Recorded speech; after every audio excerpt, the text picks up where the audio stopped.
Happy Sunday, everybody. Welcome to Happy Place Aquatics. We are live in the fish room today. We got a special guest. We have Jesse here. Let's bring him on up. What's up, sir? What's up? We're putting you right there. So I'm going to go ahead and let you introduce yourself. I'm Salient Aquatics. My real name is Jesse, and I am addicted to fish keeping hobby. That's it. So I've heard a lot of people pronounce your name, your YouTube name weird. What is the proper pronunciation? Yeah, I see most people actually think it says silent, but it's you've said it right off. It's Salient.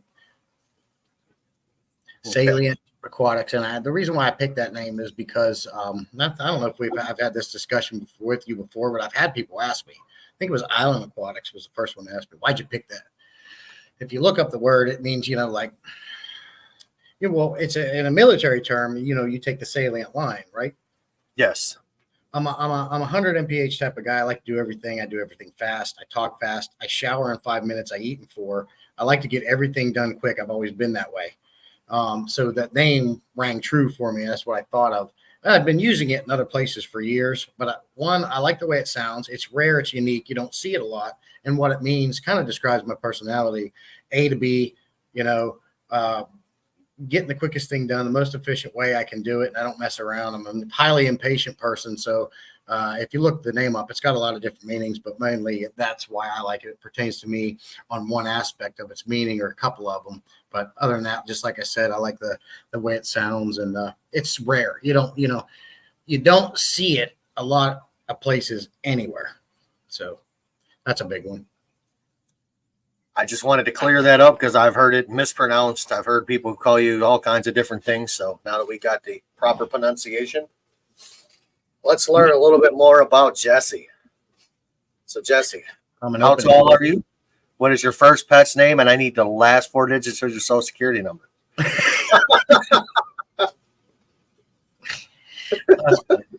Can you repeat that? I forgot what you said.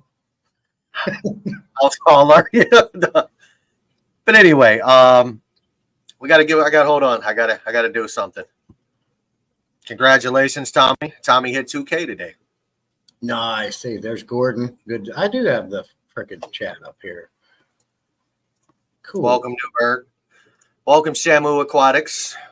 Welcome, Gordon, over at Aquarium Talk TV. Tommy at Silver Creek, and everybody else that's in the chat section, including New Bern Aquatics.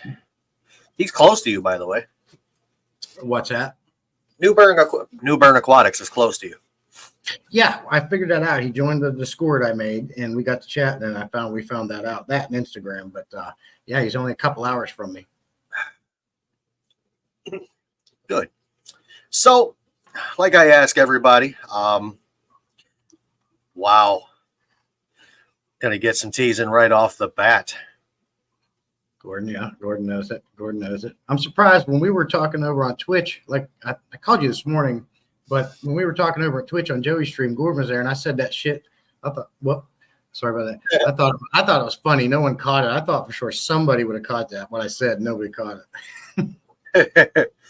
J-Rock is pulling fry out of his canister filter. That's got to be fun.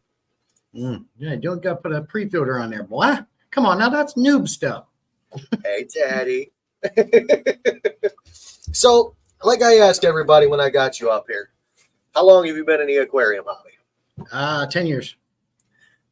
First tank. 55 gallons. Inhabitants. Goldfish and a pleco. Regular goldfish, not fancy. Do you still have that tank? Yeah, 55-gallon Tiger Barb tank behind me. Nice. Yes, J-Rock, there is a pre-filter you can buy that will go around the intake of the canister filter. It keeps fry from getting sucked in, or smaller fish that can't stand the current of the pull in of the canister filter. Yeah, you can. If you need one right directly, you can go to PetSmart and get the top fin ones. They're square. I use them on the tanks that need it. Rinse them out, put them back on as needed. They fit perfect over an FX6 and FX4 inlet. I don't know what filter you're running. Oh shit! He said there is a pre-filter, and they still got through. Well, is it a coarse or fine? Maybe it's too coarse. You using an aquarium co-op coarse one? Oh, sorry, Newburn. Wrong chat. Wrong chat. Yes, it's What do you say? one of us. What's that mean? You'll get there if you're there long enough. You got to make it past hour 1 of the forbidden live stream. Okay. What forbidden live stream, boy? The one we're not allowed to mention. The one on Friday night. Okay. Of course, the fine plugs up. So that's why I got through. You're using a coarse sponge. Yeah, the fines do plug up. I got to change mine every week. Just pull it off, unplug your canister, pull it off, rinse it out in tap water real good with a sprayer, and then stick it back on. You'll be good. It's a secret. We don't talk about that. Yes. We don't talk about Bruno. No. All right. So right now we know you got a lot of fish tanks in your fish room there for the size of the room you have. Yes, sir. Let's start talking about them. Tell me what you got. 3 125s, 275s, 155, 129, 310, soon to be 410 gallons once Father Fish sends me his stuff. 2 20-gallon longs. And I got a pretty big dining room. I jammed them all in there all around. I mean, if anybody watches my channel enough, you can kind of get the layout at this point. But I've had to do some squeezing and manipulating to get everything in here, but I've done it. Okay. I even tried. Remember that one I showed you I found on the side of the road, the Petco tank? Yes. I even thought about what can I do to get that in here, but it's just I have a spot, but I'd have to like take the legs off the 29-gallon stand, figure out a way to widen them, and I could stick it on the floor under there. But it's like I just keep it for a quarantine tank.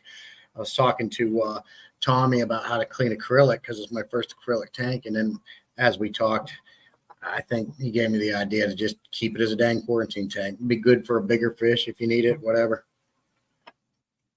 So that's the plan for that. No more excuses. You need a 240. Yeah, I call it Shamu 240. So let's hear about the inhabitants. Break it down for us. 125-gallon over here, all fancy goldfish. The 29 gallons just got small fish. And you got your rasboras, your neon tetras, your platies. There's a bristlenose pleco in there. Plenty of more room. It's heavily planted. As a matter of fact, once I grow these new angelfish fry out that I'm raising, the 7 left and they're going good. I'll probably have to pull some of them plants out in that 29 and put them in there just to let them grow out. But I'll probably move. I hate moving fish. When I put a fish in a tank, I hate moving fish. It's just stressful for them. It disrupts the crap. I've done it, but I hate doing it. But I need a grow out tank for them angelfish when they start growing. So the best thing is that 29 gallon for a while, and then I can shoot them over to the 125. But I got plenty of room and several tanks they can go in, no problem. Then right next to it is a 125-gallon community tank. In there, I got a very large common pleco, two blood parrots. There's probably about 7 fancy goldfish of different types in there now. There's one in Buna in there. I'll tell you about the story about that later if you haven't heard that. There's some glowfish in there that I rescued in the community. If anyone's looked at my channel, you might go through my links and see PayPal link, and it says donate to save fish here, because I do that around the community. I've got a big pleco in here that I saved, and I stopped him from going to the local lake.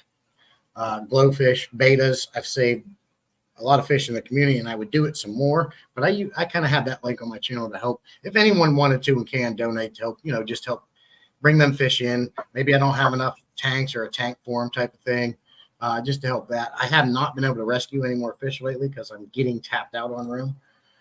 But that tank's really doing well. Everybody gets along in there. There's some black skirt tetras in there as well, 2 pictus catfishes, and there's one old Cory cat in there that, he disappears. You think he's dead, and he pops out. He's old. And then over here, the 125 Oscar tank. Down below that, I have 2 10 gallons I built in One has a female beta. The other one has 2 longfin serpate tetras. And of course, behind me here, you got Jack Dempsey and that pleco I said I rescued. Beside it, the 75-gallon Boona. Keep going around the 55-gallon tiger barb tank. And down there, I have a sandcap dirted tank. Below it, the plants are doing really good because it's dirted, and it's got nothing but cherry shrimp in it. Them cherry shrimp, some of them are getting like really big, beautifully colored. And then the 220-gallon longs I stacked. Down below, I have a male mustard gas beta with cherry shrimp. And above that one is the other sandcap dirted tank I created. And in there, we got a longfin Danio, we got a guppy, and we got 7 ember tetras. All plants slowly starting to get into that dirted sandcap tanks for the small aquariums. It's just, in my opinion, there's just no better way when you're talking about a small aquarium to do up to 30 gallons, even a 40-gallon breeder. Other than that, when you start hitting 55, I know that you can do dirted tanks with larger ones too, but depending on the fish, it might not be feasible. You can't have any fish that will disrupt the substrate like your cichlids if you want to do the dirted tanks. But if you have a small tank with small fish or up to a 40-gallon with bigger fish that don't disturb the substrate, there ain't no better way to go. They just maintain themselves. The nitrates never go above 5 ppm. The plants do all the work. They're doing great, and the plants look better, hands down, than any of my other conventional style fish keeping, adding liquid fertilizers. So I have a purple gravel tank that people love to hate. That my plants are doing phenomenal without any fertilizers. However, when I have a fish die, it just magically gets buried in the substrate. Yeah, that works. It works very well. Yeah, I heard about that. I just never brought myself to do it. I had a fish die one time years ago when I just had this 55 and the ammonia spiked bad. I was like, where does this come from? I was doing water changes every day. Wasn't helping. Finally, I took everything out of that tank and I just gravel back in. What came up? One dead little mountain minnow. And that was causing all that ammonia. But at the time, I didn't have as much knowledge. If I had more plants in there, I understand that would have been under control. But I also had goldfish in there, not fancy, the regular goldfish, and they'll tear some plants up. Absolutely. I have goldfish in my 300-gallon pond, obviously, and I've got live plants in there. They don't do anything to them. They don't bother them whatsoever. Yeah. The fancies, they might pick at them a little bit, but oh no, they leave them be. But the dang other ones, man, I can't keep plants with them. Comets, shabunkins, what have you. They were a bunch of feeder goldfish that I had and kept. Some of them are pretty, man. Some of them feeder goldfish, they become beautiful fish if you grow them out. Beautiful tails. I have some pretty nice ones over there. I got some that got some fans. I got one that's mixed with an actual koi, and the dude actually has red lips. Yeah, his face is white. It's awesome. Well, that sounds pretty cool. We got Slim Tim's fired up. He is very fired up. He has got some things going. He kind of mentioned it a little bit up here. Here we go. I'm so fired up. Make sure to have notification for my channel unboxing videos soon. 2 large aquariums coming, and these ain't 55s. Well, Slim, I'm on the market for a 300 to 500 gallons. So if it's one of them, you do need to send out one of those my way because you don't need 2 of them. Jamie's in there saying some nice words. Appreciate the kind words, Jamie. Absolutely. And Newburn said the purple tank is fire. Everybody shits on my purple tank, dude. You talking about the clown puke? Yes, my purple clown puke. That's funny. Skittles. I call it Skittles. Oh, that's the other tank. That's the Taste of Rainbow tank. So for everybody that doesn't know, I have a shit ton of, I've got a shit ton of Severums. I now have a shit ton more of Severums. I got fried. I probably got about 75 fried. What are you going to do? You got all these Acaras, now you're getting all these Severums. What are you going to do with them all? I got a local fish store owner that will take them. I'm going to start selling them back to him. Okay. Didn't he give him to you in the first place? Correct. Some of them, not all So of them. now, Some of them now I you have bought. babies and you're going to sell it back to them. Correct. That's funny. Hey, that's good. You know what, man? I can trade them in. I can get, food. I get other fish. I get equipment. You know. So Yeah, he treats you pretty good. You might just want to give them to him. That's your choice. some of them I will, but some of them, like when we get into my red shoulders, I owe him a breeding pair of those. That's all I Okay. owe him for those. And once that's all done, any fry that I get from those he wants, he's paying for it. He Right. already knows. And Yeah, I don't well, know about your neck of the woods, but they go for pretty decent money here. Well, you also he gave them to you, right? But you also took the time to raise them, and that's putting some time in. You're raising them. You're keeping that tank in good parameter and good clean condition, so they can raise. And you're feeding them. You feed them with your own food, so it's justifiable. Yep. So, how old are your Oscars? Because we know you have Oscars. Yeah, they got pretty big. It was funny when I got them. I think I paid $16 for one, and the other one was a little less. Well, I can't even remember when I got them bad boys, man. Wonder if my wife remembers. I want to say at least a couple of years. It's been a couple of years. I could look back through my videos and check, but I might not have had that. Yeah, I'm not sure. It's been at least a couple of years, but they got big real fast. And it was funny because the albino was the bully, and he was always bullying. So the albino one we call what their names are is Milo and Otis. The white one is Otis, and the bigger one now is Milo. And the roles reversed. Now he picks on him nonstop, and he's the tank boss. But yeah, I've had them for a couple of years. Doing good, don't have any issues, no diseases. I do contribute that to religious maintenance, and I don't have any issues with those fish with the lateral line disease, hole in the head, anything like that, ever. And I just feel like the Vitachem helps. I dose my tanks once a week with Vitachem, and it's said to help keep diseases away. It's a multivitamin for fish. I figured, why not? Let's give it a try. And since I've been using it, I bought another bottle, and I'm about done with it. And I got another one coming on the way. I just keep using it. But I'm not going to say I don't ever have problems with disease and losing fish, because I do, just like anybody. But usually it's because it was a new fish and it died not long, maybe most likely after stress, or it was an old fish that I had. But other than that, all these other ones, no issues, no disease, no problems, no issues with them. So whatever I'm doing works. That's why I always say it's your hobby, do it your way. If it's working for you, it's working. So Yeah. we got a question from Garcia Aquatics. He wants to know, what is the biggest tank you have? 125 gallon, and I got 3 of them. So you have to times that by 3. Yes, Jamie, that is Jesse. It's the gentleman that is on the screen. Hey, Jamie.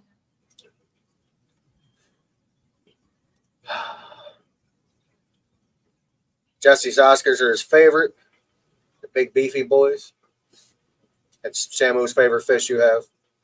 Yeah, I like them. They're definitely a fish I always have. I keep saying there's going to be one more aquarium that I buy, and it will be the last one, because anything over 13, 14 tanks, I don't want nothing to do with all that mess. So my very last aquarium is going to be a monster tank, and I'm just biding my time, saving up for it, taking my time. Get it, Tim. I want it to be 500 gallons or up. Yep. Time to get larger aquariums. One monster aquarium, and that'll be it for me. What is your top 5 favorite fish? I know tiger barbs are right in there. Yep. Tiger barbs, Oscars, and Bunas, angelfish. Tiger barbs, Oscars, and Bunas, angelfish, and I would have to say goldfish. Goldfish are actually really, really amazing. They are. They can do things that they have adapted to do things that other fish can't. The reason why they're good for ponds is they can adapt to low. So I got a quick story for you if you want to hear it about goldfish. Let's go. 2016, I moved to North Carolina. Hurricane Matthew came through. I had 2 tanks. I had a 55 gallon and I had a 29 gallon. I had them set up. Well, we moved out literally into the country. Nothing around us but farm fields. Okay. The closest civilization was 20, 30 minutes away. Well, it flooded the area. We couldn't get in there for over a week.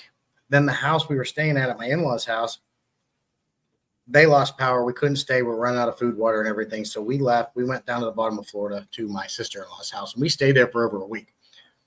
All I could do is put an air stone in them aquariums on a battery pump before I left, and that's what I did. I didn't have a generator at the time. I just moved down here. Didn't have much. Didn't even have a job yet, right? Stayed down there for a week, came back, and when I got back to the house, the first thing I went to is the fish tanks. Every fish in that 29 gallon was dead. There was 2 fancy goldfish in there and 2 big cory cats. The 55 gallon my first tank that I have still was overstocked with feeder goldfish. Every one of those goldfish were alive. There was no water movement. There was no filter running. Now, the only good thing is they didn't eat for a week, right? But up until that point, they were eating. Every one of them goldfish were alive, and I was always curious as to why did that happen. Well, the guy that actually pointed it out to me was Dan over at Everyday Fish Keeping. And then so I started doing research. Goldfish have adapted. They have the ability to turn like ammonia into oxygen. They break down the carbohydrates in their body, and they're able to turn it into alcohol. And alcohol is much easier to excrete out of your body. Therefore, that allows them to breathe in low oxygen environments. I'm assuming in an overstocked 55 gallon goldfish tank, that is the only reason they survive. No movement, no surface agitation. Just stagnant, still water. Stagnant, still water for over a week. And every one of them were alive. The fancy goldfish were dead and the cory cats were dead. Outside of, I can figure. yeah.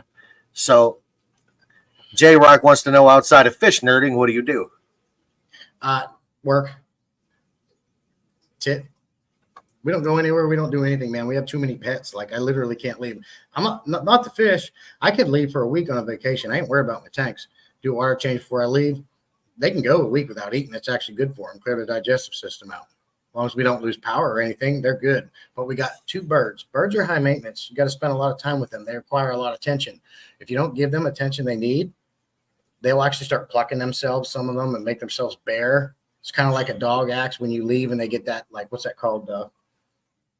What's it called when a dog gets depressed when you're not around? I can't remember. Separation anxiety? Separation anxiety, right? They get that bad. They got to be fed and watered every day.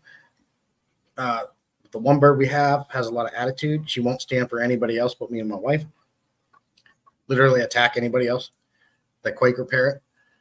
And we got 3 big dogs that got to be let in and out multiple times a day. So vacations are out. My one dog, I can't trust anybody to come over and let him out because he won't put up with anybody but his family. Someone comes into this house, he'll kill you.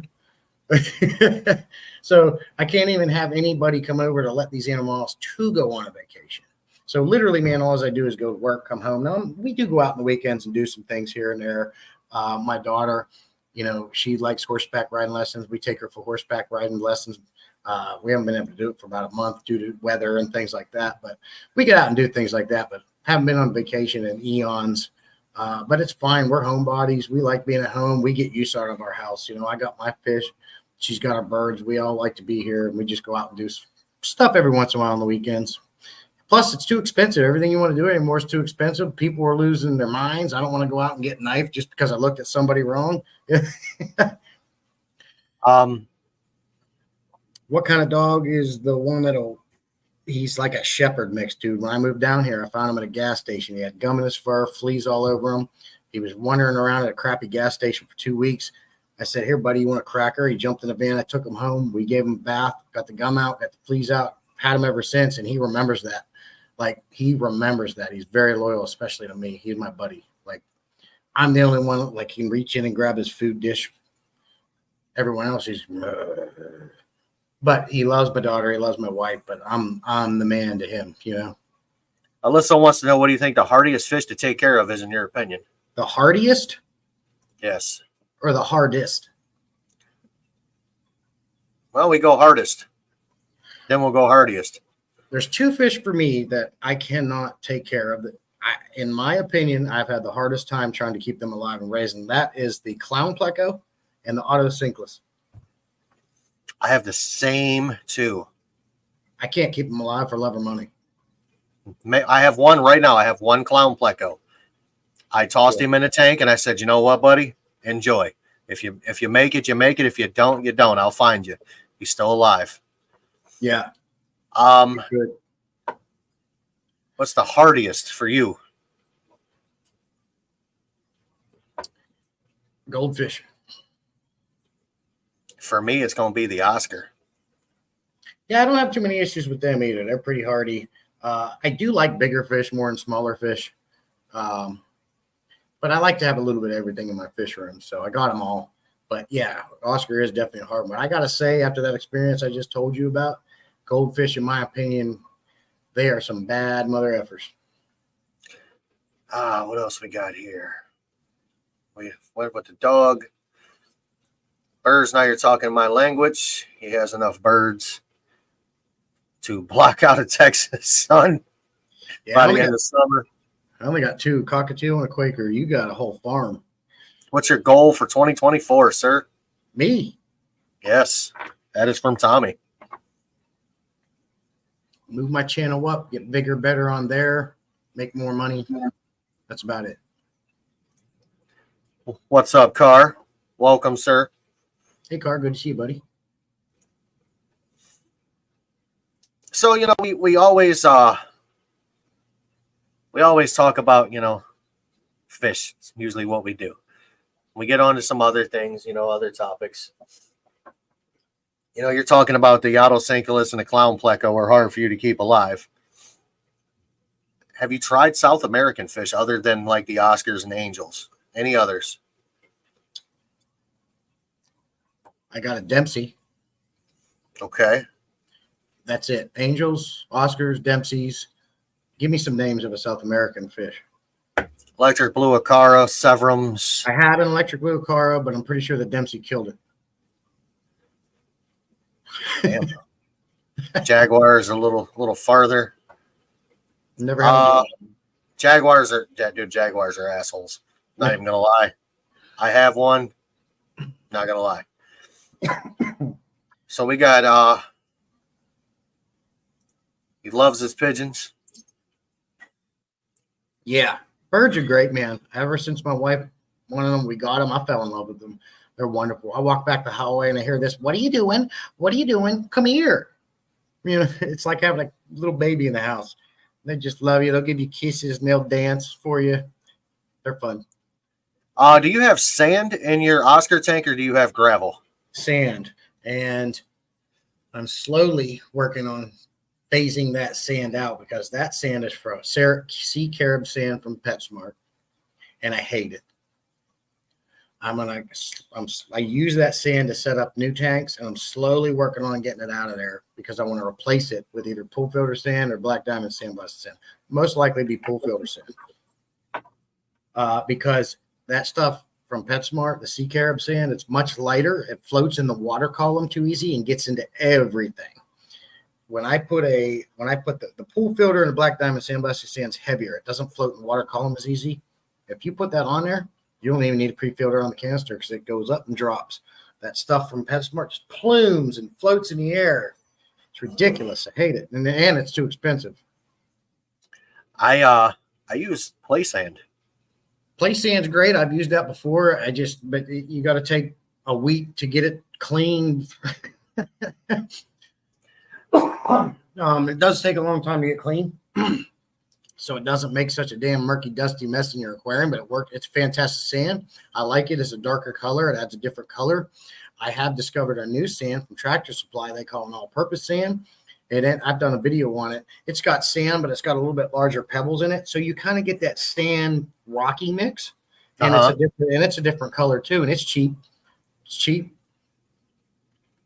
So that's pretty good sand. I am pretty sure that I have that sand in my 75 natural blue acara tank. Yeah, they just call it an all-purpose sand. What's up, Joey? What up, Joey? Yeah, I've got it in there. It's doing great. Those fish are doing fine. I I had somebody try to tell me that I had that was the reason why those fish had ick, was because of that sand. I'm like, how do fish get ick from sand? That's ridiculous. Got ick from something else. You don't get ick from sand. It's fucking stupid. It's pretty much those fish came that way. They were probably sick. I had them for a couple weeks before they got sick. So Yeah. it happened. Now, however, my method of treating them was very unconventional. People kind of looked at me weird. So I would take that tank, I would drop it down to, that deep in a 75, and I would probably treat it with 150 to 200 gallons worth of aquarium salt. Not even aquarium salt. Yeah, you told me about that. I was like, Jesus, because you know what? It works. Salt's great. I always go to the salt first anytime I have a disease, right? Yes. But I'll do about a tablespoon, 5 gallons of water. The recommendation on the carton, right? If that don't work, then I go to the meds. When you told me you dumped that much salt in there, I was like, did you add a turbo from a car into the water Cup about this to size. increase oxygen? Cup about this size. Okay. Full of salt, straight into the 75. Dude, these fish were swimming kind of goofy. I waited for them to go kind of sideways. And when they went sideways, it was fresh water time. Dude, you could ask. I was on the phone with New Bern Aquatics at the time. I had him on the video chat. And you could ask him. As soon as I filled that water up, those dudes started swimming normal. Yeah. That's And the same thing. You basically did a salt dip. 2 days later, they were completely clean. Yeah. Not a spot on them. Good. It works. It's a little aggressive, but it works, right? And I don't use aquarium salt. I use Morton's. Table salt. No. Iodized. What the hell is it called? Rock. Water softener pellets. Crystals. Never heard of it, but using that one. Well, Cheaper, I think it's cheap. A little bit of a cheaper route. I don't know by much. But $7.77 a bag at Home Depot. You get 40 pounds. yeah, that's cheaper.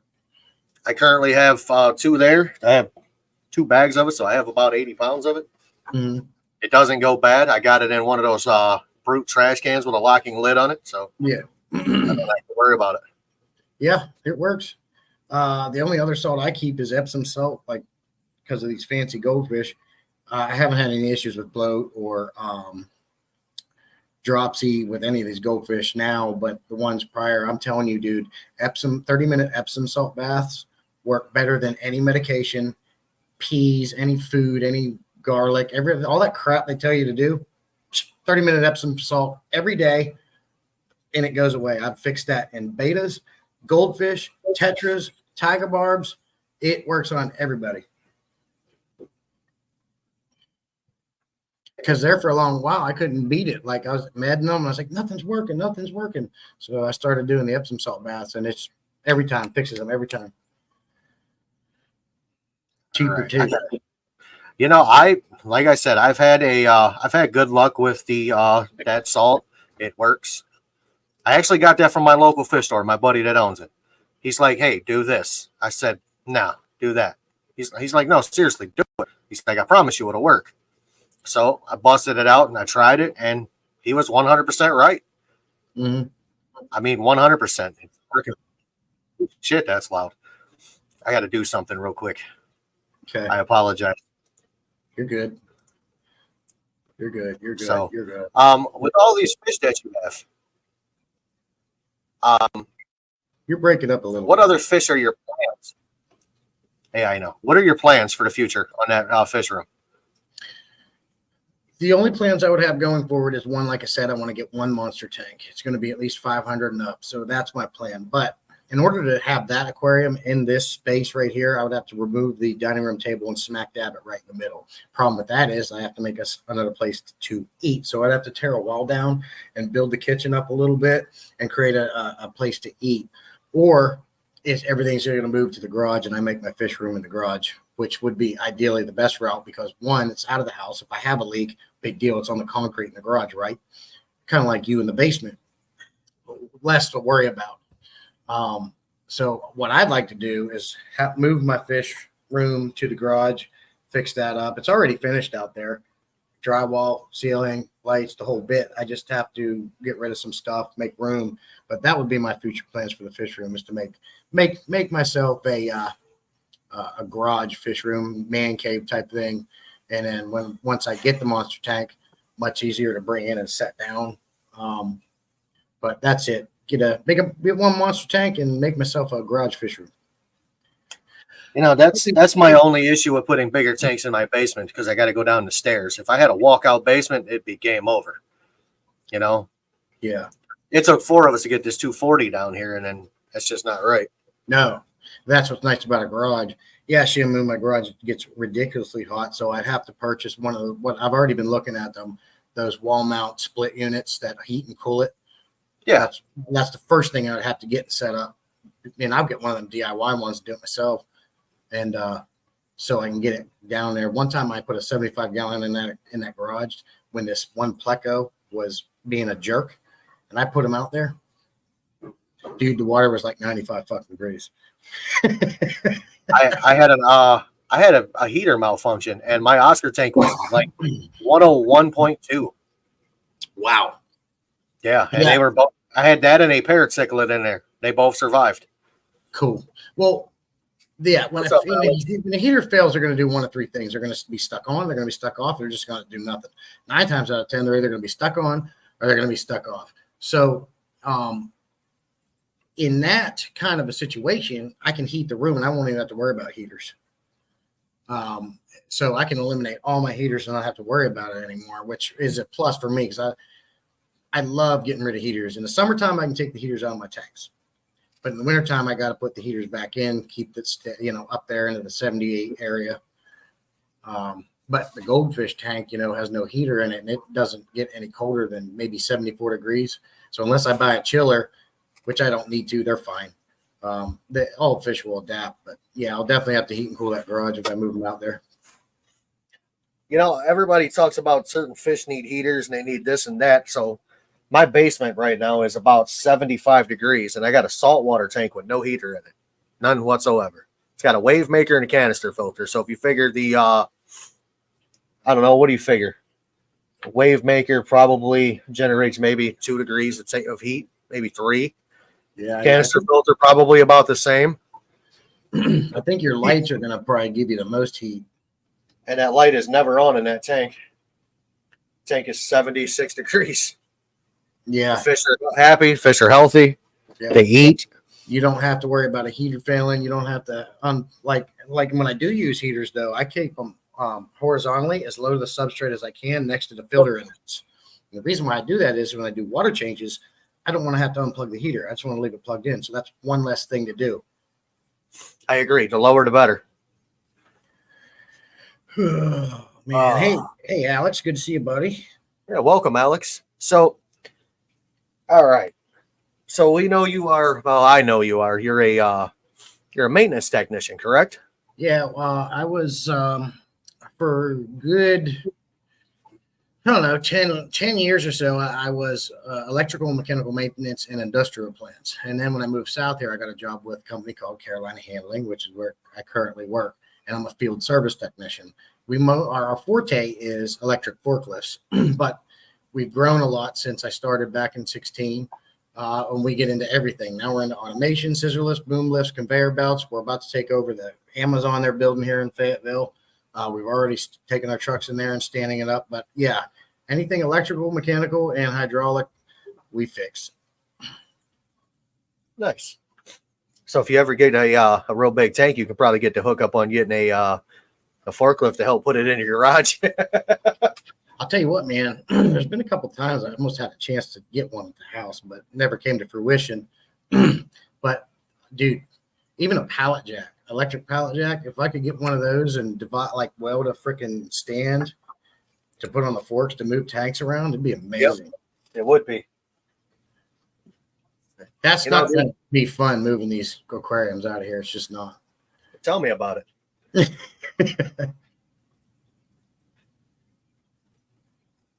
Shamu can't wait to tell you what a POS to forklift at his work is. I can't wait to show you what a POS to forklift work is. I want to move the forks down to the ground from 4 feet up. Going to take a few minutes. Well, Yeah, when well, it lowers, it's by gravity, right? So not there's no pump, there's nothing pushing the forks down when you're lowering. It's all by gravity. If it's going down slow, you may have a valve restriction or something to that effect. nice. Jamie, he actually answered that at the beginning of the live stream. Yeah, Apologize, you missed it. just look up the word salient and there's several meanings to it, but I picked it one because it's rare. It sounds cool. You don't see it a lot, and it kind of describes my personality. I'm fast paced. I'm fast at everything I do. I like to get everything done. A salient line means like first in line, aggressive, front of the line, get things done, most noticeable, and that's me. It's just in and out. So those are the three reasons why I chose that name. Yeah, 125 gallon is easy to move, except when you still have about 5 inches of water and 5 inches of sand in it. Yeah, that's 5 inches of water in a 125 is probably 65, 70 gallons. Or no, let me take that back. 35, 40 maybe. It's heavy. Like my wife helped me carry these in when they were empty. But with all that sand, like I'll take out all the rocks and stuff, but I'm not taking all that sand out. And my idea is to put it on What? a cart and roll it out. Yeah, he's crazy. For the record, I am not in and out with what is he saying? Certain things. What does he mean in and out? You should think about it. For the record, I'm not in and I know that he lifts aquariums by himself, 180 gallons and stuff. He's talking about something else. He's not quick and right to the point at. Your mind's not in the gutter like the rest of us. I got it. Take me a minute sometimes. That's No, okay. I'm the same way with that. It takes me forever, but if I could hurry that up, I would. Like, come on. I got shit to do. I got to go freaking hang. I got to go mow the grass. Let's go. Yeah. I usually spend, I'm not even going to lie to you. I didn't do a damn thing this weekend here. Technically Sunday is my tank maintenance day. No, That's didn't bullshit. happen. That's bullshit. You need to get things done. Yeah, it will be it will be tomorrow night when I get home from work. I ain't feeling it today. For some reason, man, the last few days I have been dragging complete ass. I mean, I've never been this tired in my life, man. Yeah, you were saying that, but you said you got sleep. I can't remember why you said. Just don't know why. Just tired. Just tired, man. I've never been this exhausted in a minute.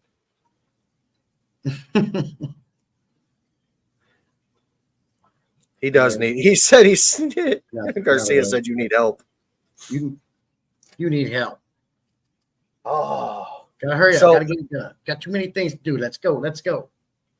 well, we all done it before. We've all been in a hurry. We've Well, all, I've been And in a hurry technically- my entire life. I don't mean to interrupt you, but I've been this way my entire life. And when someone tries to show you slow down, it's like being a NASCAR driver your whole life. You think they're going to flip a switch and turn it off?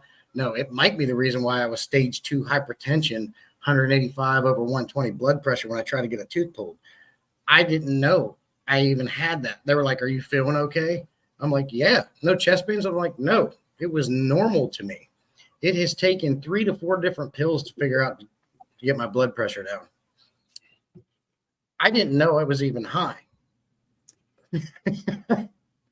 But that could have also been contributing. I brought that up as it could have been contributing to. I talk fast, dude. I eat in 4 minutes. I shower in 5, whichever way you want to say that. Everything I do is. I don't know how to slow down. I'd like to. I would, sometimes, and this is what I've learned because I've always been to hurry up and get it done kind of guy. In my opinion, if I rush too much, I make mistakes. Oh, absolutely. You're 100%. And I'm not in my job. I'm not in a job to make a mistake. If I make a mistake, I can kill somebody. Oh yeah, absolutely. It's quality over quantity, right? Sometimes. Do I want to say being impatient and being like this has helped me? Yes. It's absolutely gave me the edge in many different scenarios, but it's also hurt me because I've made mistakes that slow down. Like I could go to Joey's house in his fish room, figure out his setup, and maybe do it once or twice, but I get it. I don't know how long, if he even does water changes. I don't know, but I could probably do like the water changes in my room. In all these tanks, if I wanted to, I'd get done in 2 hours. But I've got to start slowing myself down, so I take my time with it now. But if I wanted to, I could get all these tanks done in 2 hours. I've timed myself. Joey is a little different. He's got some massive tanks, but I know that I could get tank maintenance done even in his fish room faster than him, and that is a challenge, sir. I come down here with all these tanks that I have, and this is no joke. I will start at probably about 10:30 in the morning. I will leave at about 3:30 to go to dinner at my in-laws' house. Mm-hmm. I will come back. I'm still doing water changes, and then when I'm done with my when I get to right before I get to the live stream, I'm done. So no, mostly waiting for them to fill. He says, "Yeah, that's the bottleneck. You can. I use pumps. I drain them down fast, but the filling part's the slowest." He's 100% right on that. Yeah, I do have an ASMR. I don't have an ASMR channel. It's just some public playlists I put together. I like some. Oh, get the hell out of here, Tommy.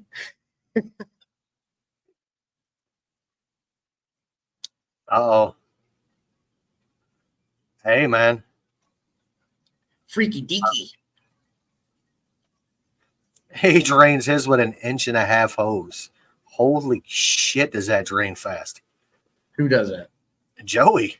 Oh, yeah, that's big. Well, he's got big aquariums. Like, I can't even compare myself to him. He's got 125 gallon, and him is like nothing. So he's getting big pump, big hose to get it, a 2,000 gallon, 750 gallon. I know with an 825 GPH pump, my water level goes about like this in a 125. And to me, that's pretty fast. But could you take that pump and put it on a 2,000 gallon? It'd probably take 20, 25 minutes just to get enough of the percentage out on his tanks. I have a sump pump or sub pump, whatever the hell it's called. It's 3,800 gallons an hour. It will drain this 240 behind me in 15 minutes flat. Wow. 38. You say 3,800? 3,800 gallons an hour. I did it on a live stream not that long ago. I was doing tank maintenance down here, and I had this down, and literally in a minute and a half, it took 50% of the water out of that tank. Wow. Yeah, that's pretty good. Hey, you can drain it fast. I mean, they say you need to drain fast and fill slow anyways because you don't want to shock the fish or whatever because you can put your hand in there all you want and get it close, which I find is all you need to do. But some people are real particular on that, like running the thermometer under the water to make sure it's the same degrees of the tank. I don't worry about that stuff. I just put the python hook in there, put the prime right in the tank and fill it. And never had an issue. I will legit drop my thing in there. I will start it out to where it's about the same temperature as the tank. And when my hot water tank runs out of water, it's getting cold to rest. The only time I really don't do that is in the winter. In the winter, I'll stop, let the hot water tank build, and then start all over again. Okay. Yeah. Have to get summertime, I barely that hot water tank barely runs because my tank or my water out of the tap comes out about 70. So I mean, it doesn't use a lot of hot.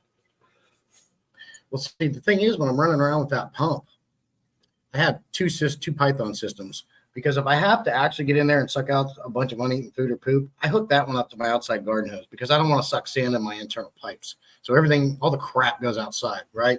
And then I have a separate one for the inside that I use just to fill. But if I'm running around with my pump and I'm going down the line doing these tanks, I'll come across the 29 gallon and put that beast in there and drain that too. With 29 gallon pump with an 825 GPH, you're done. Yeah, I dropped that 3,800 gallon there. It's over when I'm sucking the fish out too. I mean, legit, that 3,800 gallon an hour one will suck it dry within a second, probably. So the only thing I worried about with my 75 gallon Boomer tank with that is because they're still pounding babies out, right? So I'll take like a media bag or something put over that intake so it don't suck a little fish up. I have the perfect thing for fry when you're doing a water change. 2 seconds, I'll show you. All right.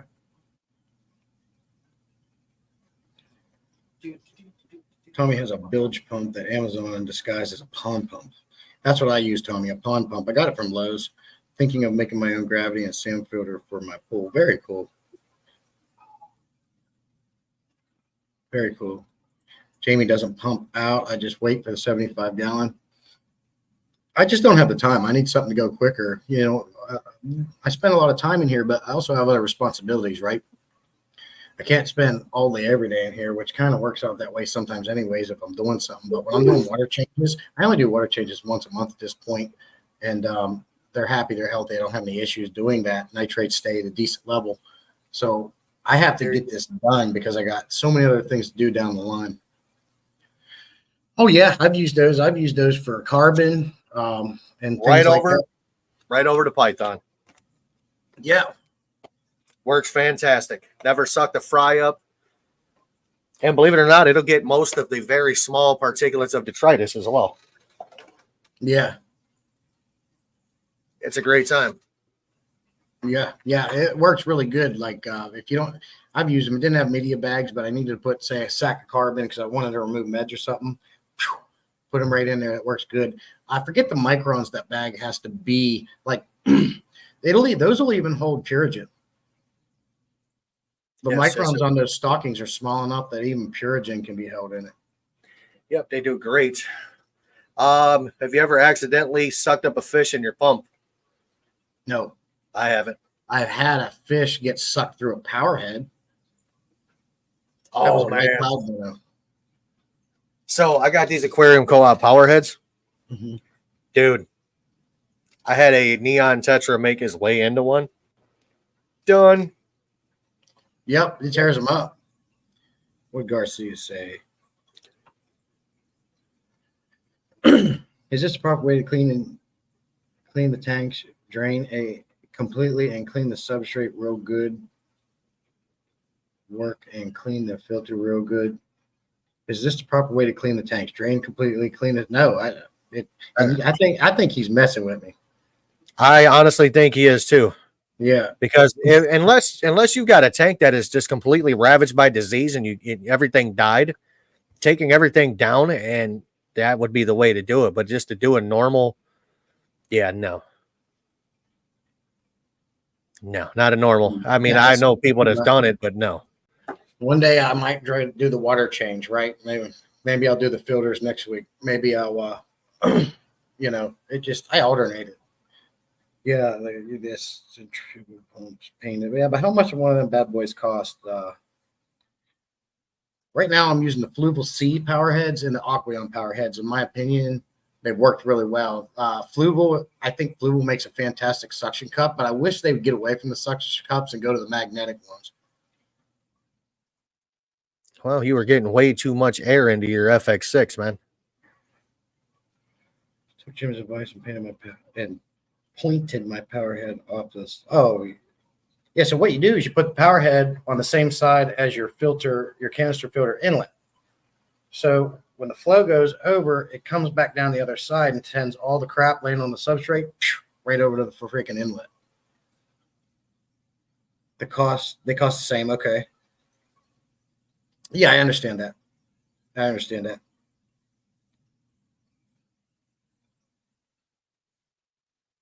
Doesn't stick his pump directly in a tank because his fish are beautiful idiots.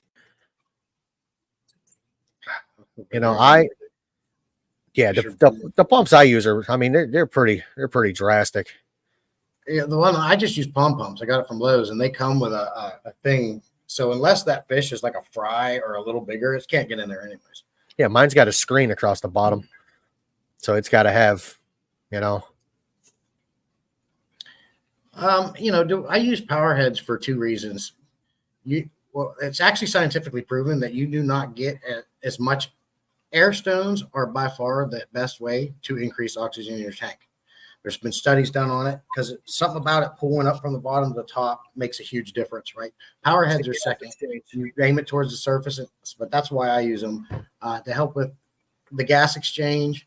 And I just, it also gives it that natural look. Maybe, the little bit of waves, the plants moving, but I love it because it keeps the substrate cleaner, less work. What is your favorite fish and dream fish? I don't really. That is a loaded question, and people ask me that. I don't have an answer to it because I like them all. Right? All I think that's kind of like the general consensus for all of us. Right? That's where MTS comes in, because we want this fish, we want this fish, we like them all, so we get more aquariums. There's too many to list. I can't answer that question. There's too many fish that I like, and I can't keep them all. I guess my dream fish would be the arowana. That is one fish I want, and one of the reasons why I want a larger tank. But as for my favorite, there's too many. I finally got my dream fish, so we're going to see what happens. I'd like Joey's arowana, but can't have them here. That would be my dream fish. That Asian arowana, the thing is beautiful. And what Joey did with that 2000, oh my God, he did a wonderful job on that thing. It looks amazing. I love that tank, the way he escaped it. Got a question from Tommy. Which fish do you own that you would eat first if the shit hits the fan and you had to? Oscar, more meat. English, motherfucker. Hey. What the fuck? What are they doing? Getting frisky back there? Slightly. Somebody might hear them. Yeah, culture. Yeah, car, definitely. This makes sense. They got most of the meat, right? I guess you could eat goldfish. I mean, they are carp. Carp is a nasty fish to eat. It's oily, but you could eat them. You got more fish. I think Tommy has more fish than I do now. He probably does. I wonder what our fish taste like being fed non-wild, right? Yeah. Being fed flake food and pellets. It can't be anything like in the wild, right? Like, I bet it tastes crappy. Yeah. I would imagine it would be a little different. I don't know, man. They're not out there eating bugs and insects and other fish. They're eating processed flake foods and pellet foods. It's like, have you ever had wild turkey versus store-bought turkey side by side? I have. The wild turkey is harder, it's tougher, and it tastes way different than the. It does. It's got a gamier taste to it. Because they're out in the wild, they got to be tough, different. So you can carry that over to the fish and anything for that matter. I think anything that's captive raised tastes different than something that's wild. I mean, so here's an example. Pleco, you mean? Like, my aunt used to raise pigs, and she had one slaughtered, and we did a comparison from a store-bought pork chop to the farm-raised pork chop. Dude, the farm-raised one was way better. I mean, it was more tender. It was juicier. I mean, it just had a better all-around taste to it. Yeah. Tommy wouldn't starve. He's a homesteader. He's got all kind of stuff. Chickens. He was telling me quail actually has, what did you say? Quail eggs have more protein.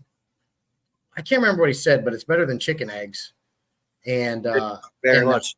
And the quail itself, the meter is denser than the chicken. So all around, that bird is better for you. I agree. Farm raised is always better. Beer battered. Oh, I don't know, man. If it came down to me, I would probably starve because I'm not going to eat the Oscars. I don't like fish. I never have. Don't get me wrong. If you was hungry, you'd make decisions that you never thought you would in that Correct. kind of situation. But as a normal situation, I'm not a hunter, dude. I feel too bad. I like animals almost more than people because they're not corrupt. They're not messed up. They just want your love. Most of them, dogs, cats, you name it. But I just have a hard time killing animals. I have killed animals because they were suffering. I'll do that. And I'll kill an animal if it's attacking somebody or something's wrong. But to just kill an animal to eat it, you ain't going to get that out of me. 3 times the nutrient density. Quail itself, the same nutrient value as eating a whole ass chicken. I've never ate a whole ass out of a chicken. I've ate ass, but not out of a chicken. Home raised is the best. So when I buy eggs, I always get the cage-free ones. I can't eat regular eggs too much anymore. Too high in cholesterol. I have to eat egg whites, unfortunately. Yeah, dude, I had a power breakfast, bro. I had Low pizza for protein, low breakfast. fat. I had pizza for breakfast. Oh, so did I, dude. I had 2 pieces. Well, I had a little more than 2, but Salad. Hashtag salad tossing. Yeah. But I don't use lettuce. I use spinach. I use spinach leaves for my salad. I don't use lettuce anymore. Spinach is superfood, much better for you. I can't eat spinach for some reason. It makes my mouth itch. Yeah. See, my wife can't have lettuce because it bothers her intestines, but she can eat spinach leaves. Oh, Yeah. wow. I'm not going to sit there and scratch my tongue because I ate, a stupid leaf. I've never had an itchy tongue, Jim. It's brutal, bro. Is that a thing? It is. It's actually an allergic reaction to something. I've also had. I'm allergic to raw onions. Oh, wow. See, I love raw onions, but they now, like I said, when we were talking backstage, I think it was backstage, I can't eat too many onions. It bothers me. But man, you talk onions are great. They're packed with antioxidants. So good for you. I just can't do it. Freshwater salad. Freshwater salad. If I eat a raw onion, it cuts my breathing off. I found out the hard way. Closes your throat? Yeah, I was at Denny's. I ordered a burger, and I told him I wanted it plain. I wanted bacon, cheese, burger, bun. It's pretty self-explanatory. What did I get? Lettuce, tomato, onion. Yeah. I said, hey, I can't eat that. Can you take that back? I don't want none of that on it. They go back. They wait 5 minutes. They removed all the stuff off of it. Brought me the same one back. Oh, no. Yeah. The ambulance took me to the hospital. Got a nice shot. Almost died. It was Free a good dinner. time. Free dinner for life? Yep. No, I'll never go back. I'll go back there, but not to that one. That one was in the hood. I got thrown out of a Denny's drunk. What was that? Talladega Nights, Applebee's. Want to go get kicked out of an Applebee's? Yeah, I was it was after somebody's birthday. We ended up at Denny's, and I had some words with the officer that was there. It was a city of either city of Cleveland or city of Parma police officer escorted me out. And I was like, you got to be kidding me. I was drunk, dude. I mean, like I was pretty wasted. Now, Shamu, I'm not about suing people, man. It's not my fault that the people they employ are idiots, but it's not worth it. I just chalk it up as a loss and go on about my day. I blame it on Jim for not double checking it. I should have double checked it, but you know what, man? I was starving. I got you. Could be. And I'm still trying to figure out what it is in the raw onion that I'm allergic to, because you cook them, I can eat them. Yeah. Must be an oil or something. Bro, I can eat I don't even know if you can consider them onions, but onion rings from Burger King. Tommy's roasting you. Oh, dude. I can eat nuts. I mean, I can drink milk with the best of them. I love ice cream. You think I got fat by not liking milk and dairy products? Come on. I can't eat anything spicy now. I got Crohn's disease. I used to, even then I didn't like spicy a lot, but I could eat it and tolerate it. But now if I do it, it's a bad deal. I can't do it anymore. But I love onions. If I eat too many onions, it irritates my intestines, but I love my onions. I knew guys that would eat tomatoes and onions out of the garden like an apple. Yeah.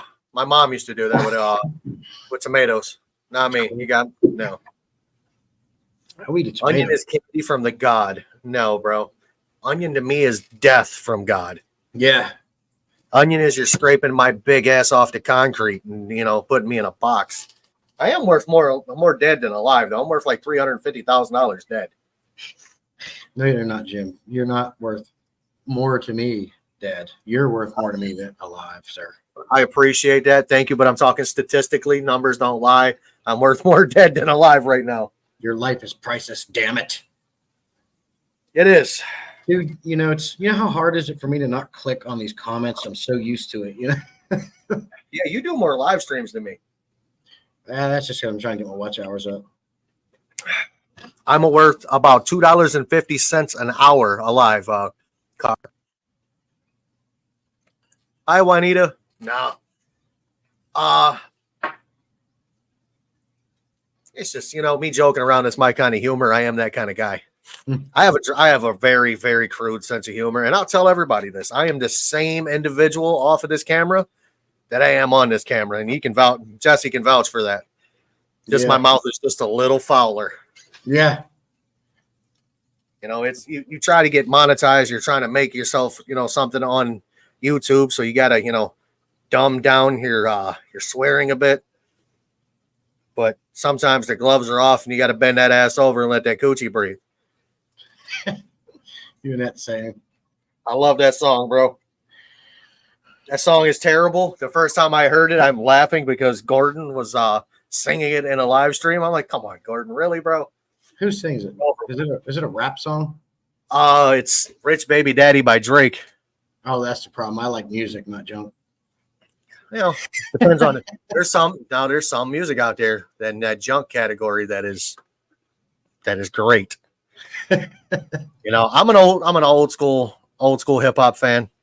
I'm just kidding. I like a little bit of everything. I joke around. The least I hate is country. The most country I can't stand, but I do like Garth Brooks, Tim McGraw, and a couple good ones out there. But I even like R&B. I do like the old school stuff, the Ice Cube and all that stuff. So I'm just jagging around.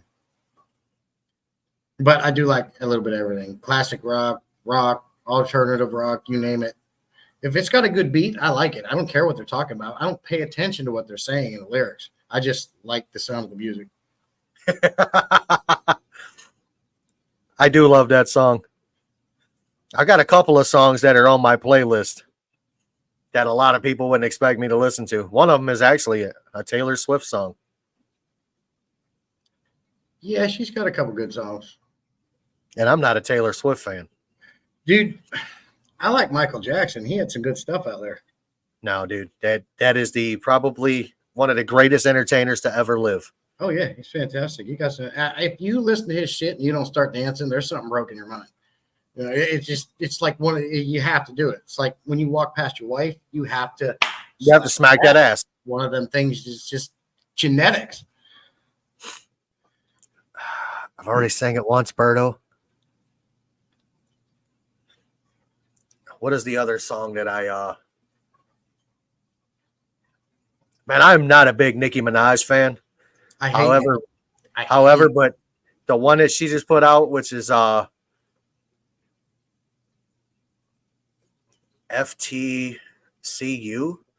I really don't want to F the club up. I don't know. She goes kind of hard in that one. See, I appreciate some of the old school flow style in rap, but some of this new mumble rap I can't understand, dude.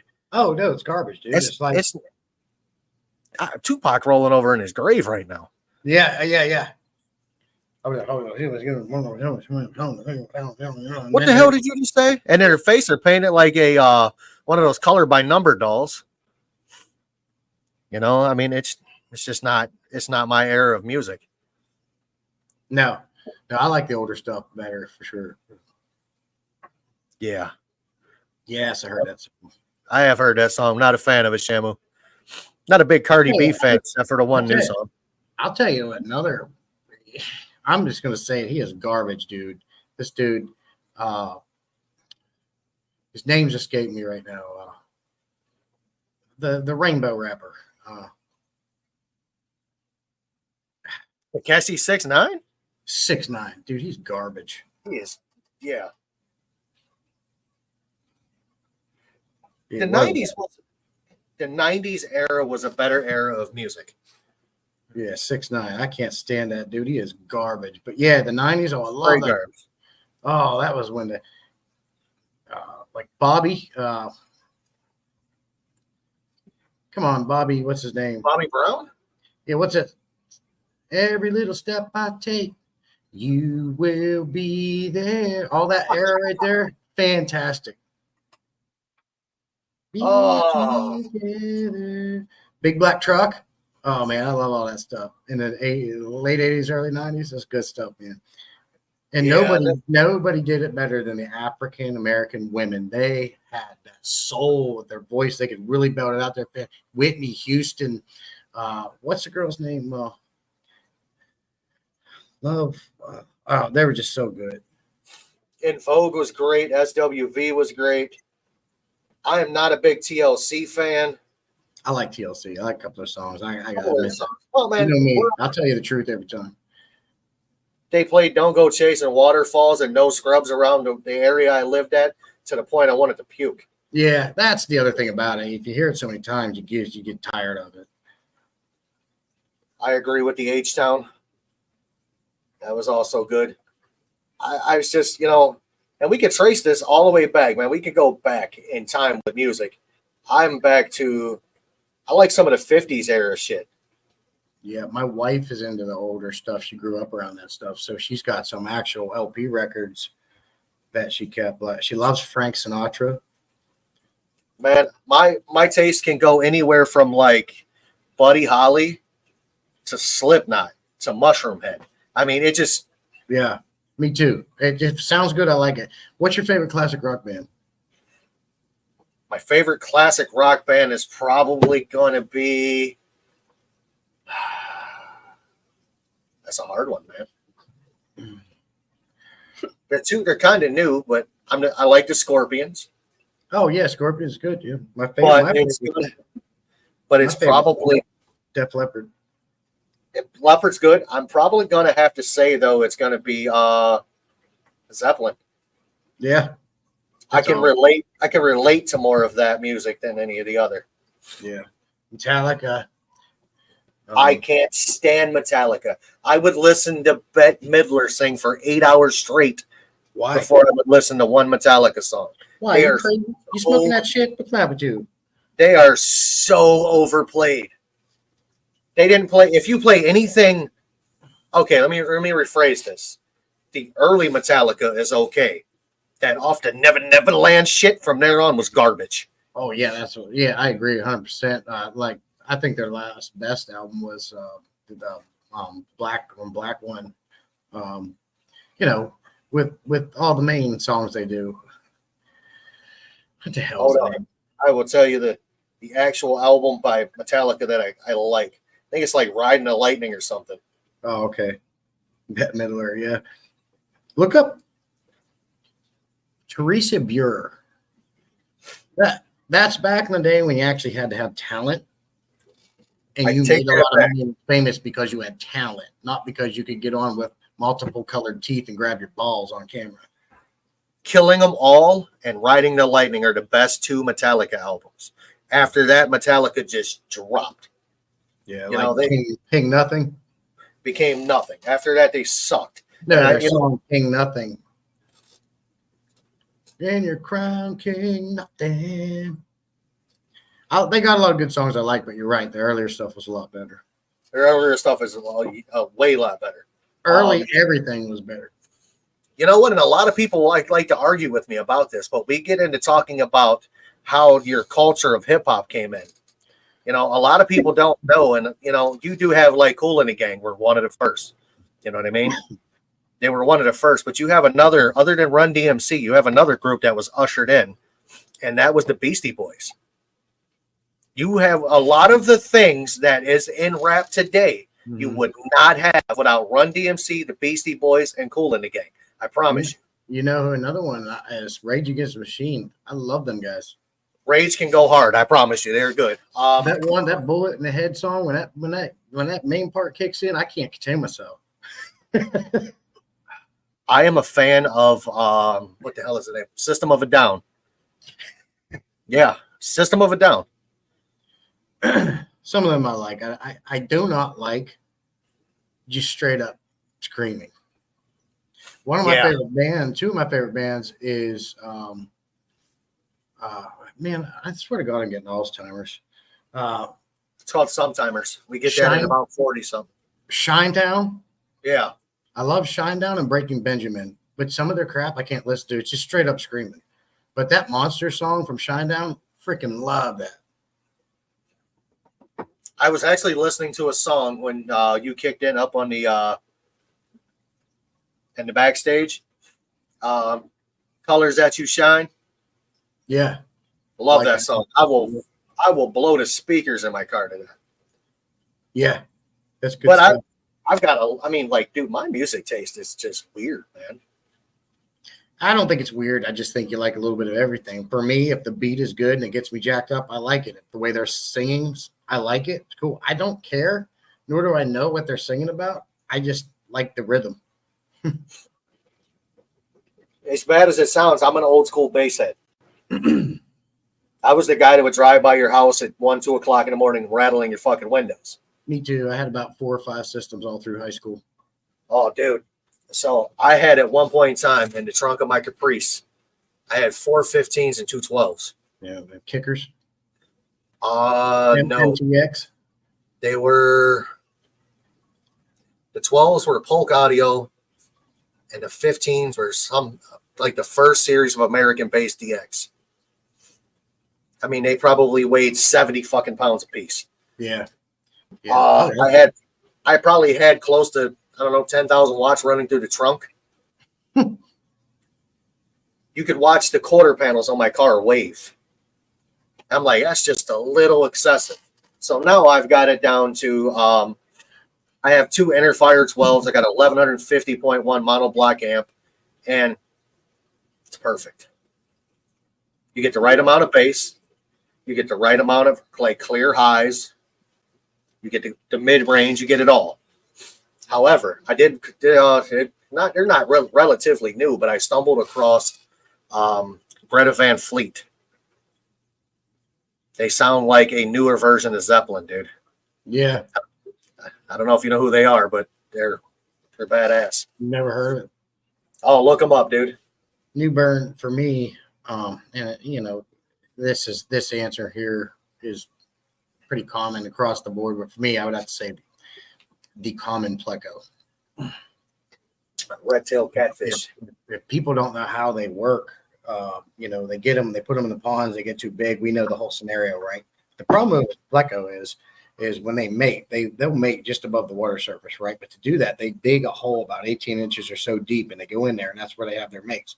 So all over these local ponds, what's happening is they're digging freaking holes in these ponds and all these reservoirs, and they're draining them out. On top of that, they're taking out the native wildlife.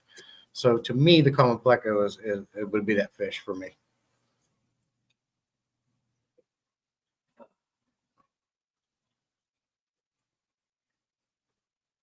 All right, Carr, I'll tell you how he lost them.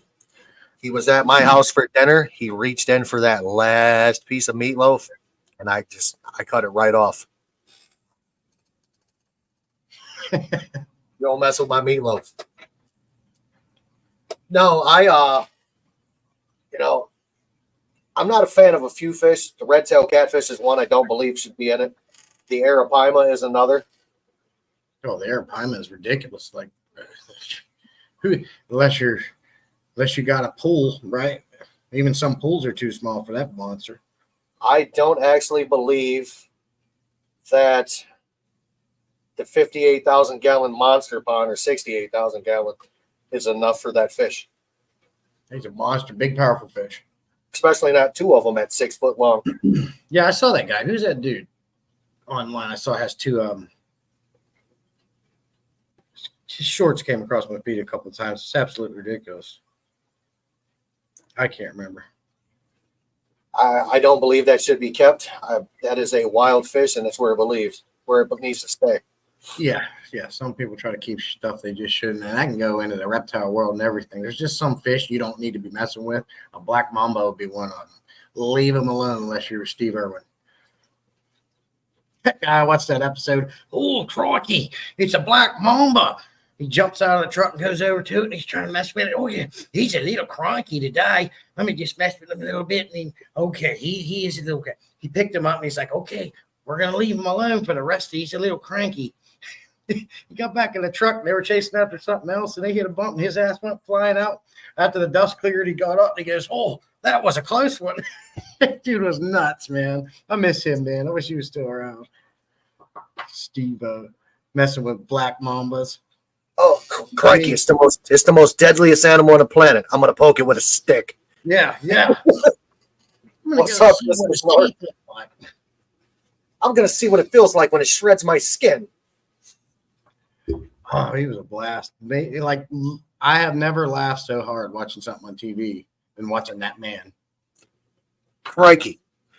We have the PMSing woman. She's very aggravated. Let's go fuck with her. Yeah. You wondered why you're dead.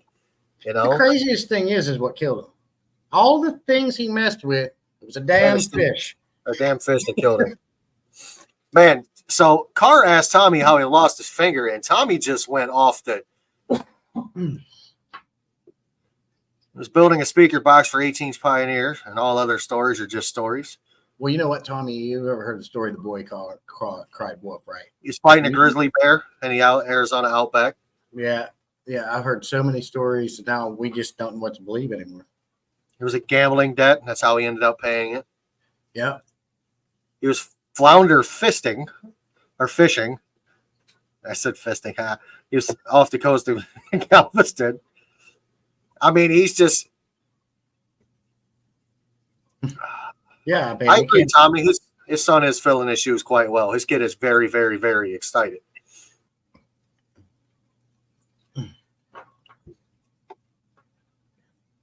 It's a racist thing to say, bro. White people always mess around with dangerous animals. Yeah. It's because we're not afraid of shit. Or we're dumb as fuck. Hey, if you can't swim, keep your ass out the pool. Yes, he lost his fingers fisting. He was anal fisting a flounder. Ew. It was a shitty mess.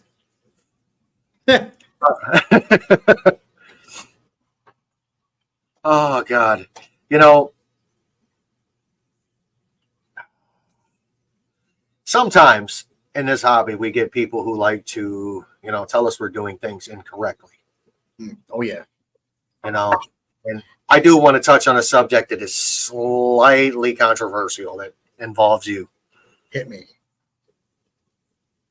Why did you take off the polka dotted skirt and the high heels?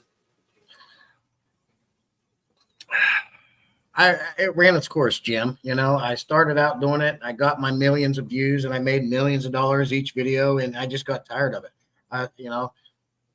Fair enough. You know what I mean? It was time to take the skirt off. It really was. Fair enough.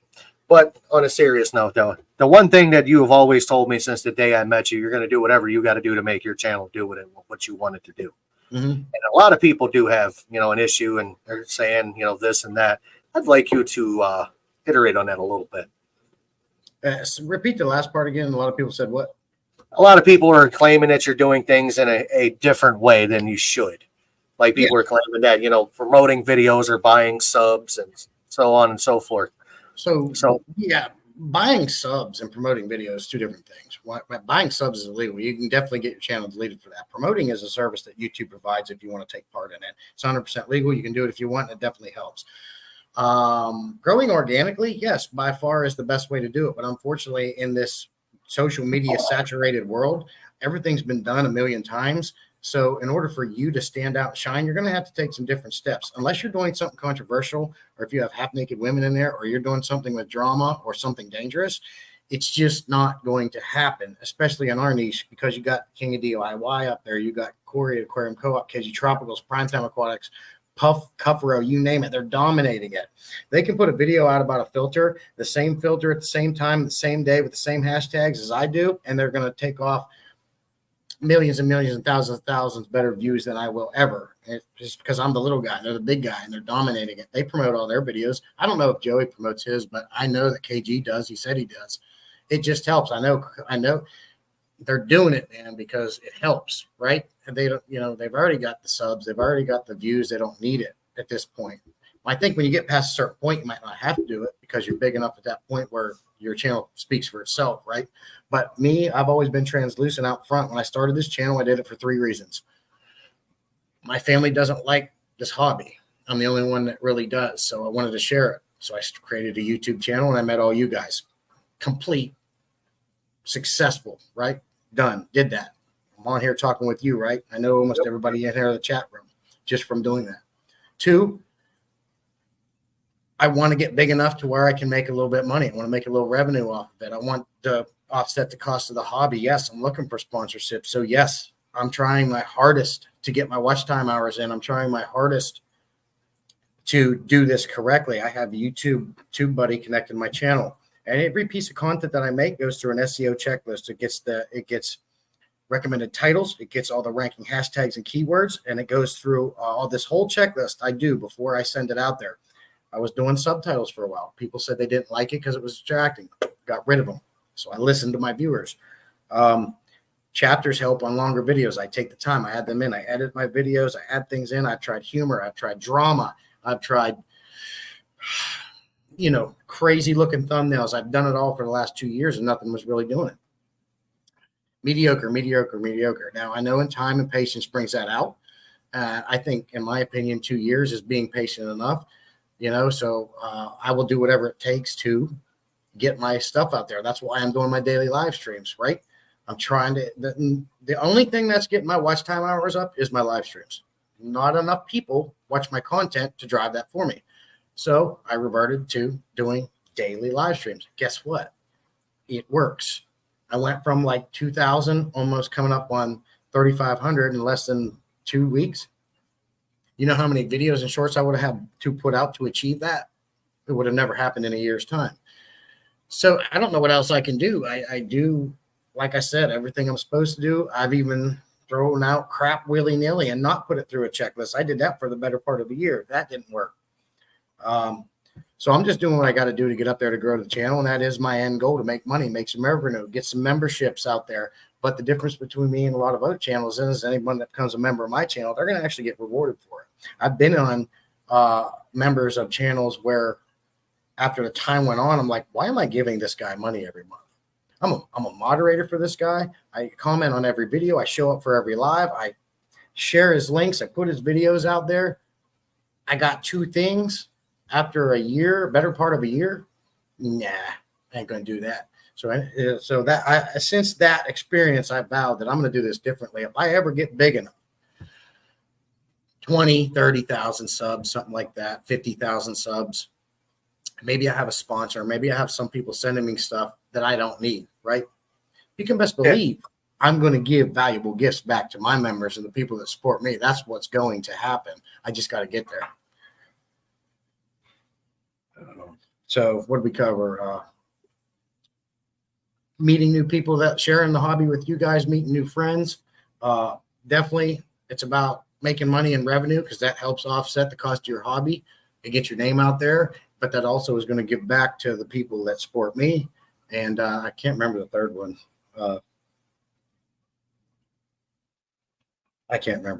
I just enjoy getting my name out there. And but I've always been translucent about that. I am out here to get the channel as big as possible, as far as I can go. I've been working hard at it for 2 years, so I have to work a little bit harder to get there. But I'm going to get it. Maybe one day I'll put that viral video out, and I won't have to do as many live streams type of thing. You never know. It'll come with time. A lot, Cars actually got a point. A lot of the information we put out is recycled. Kind of hard to come up with new topics. Very is. Absolutely. I agree. I got irritated at one point and I almost quit, but it was Aquarium Adventures who commented on my video that gave me a different perception. And he said, yes, everything we do is very saturated and be done, but it's what you do with it, the twist you put on it, that makes a difference. How are you going to make it stand out? And that rang with me well. And it kind of brought me out of that funk to keep going, and I have ever since. But it's even then, it's still hard to put a different twist on a filter on substrate. I don't know how to beat the YouTube algorithm. I don't. Makes sense. Car's got a good question. I know how to beat it, but I ain't going to tap into that. It's a fish keeping channel. So unless I hire some women to come in here and work in my tanks in a bikini, ain't going to happen.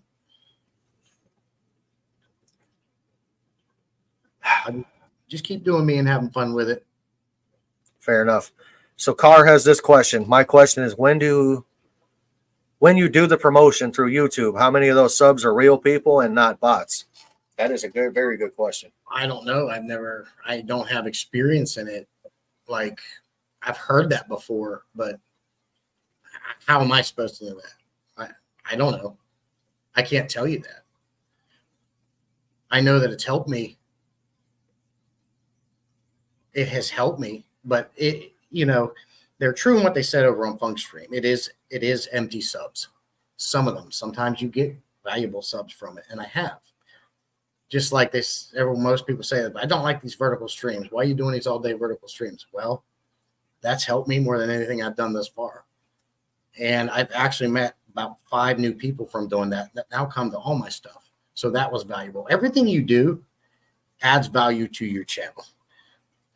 Yes, if you promote a video, you get a lot of empty subs, but you also bring in some good subs too. It also gets your name out there. It helps push your name out there and get it out there. That's called networking. So anything I can do to do that, I'm going to do it.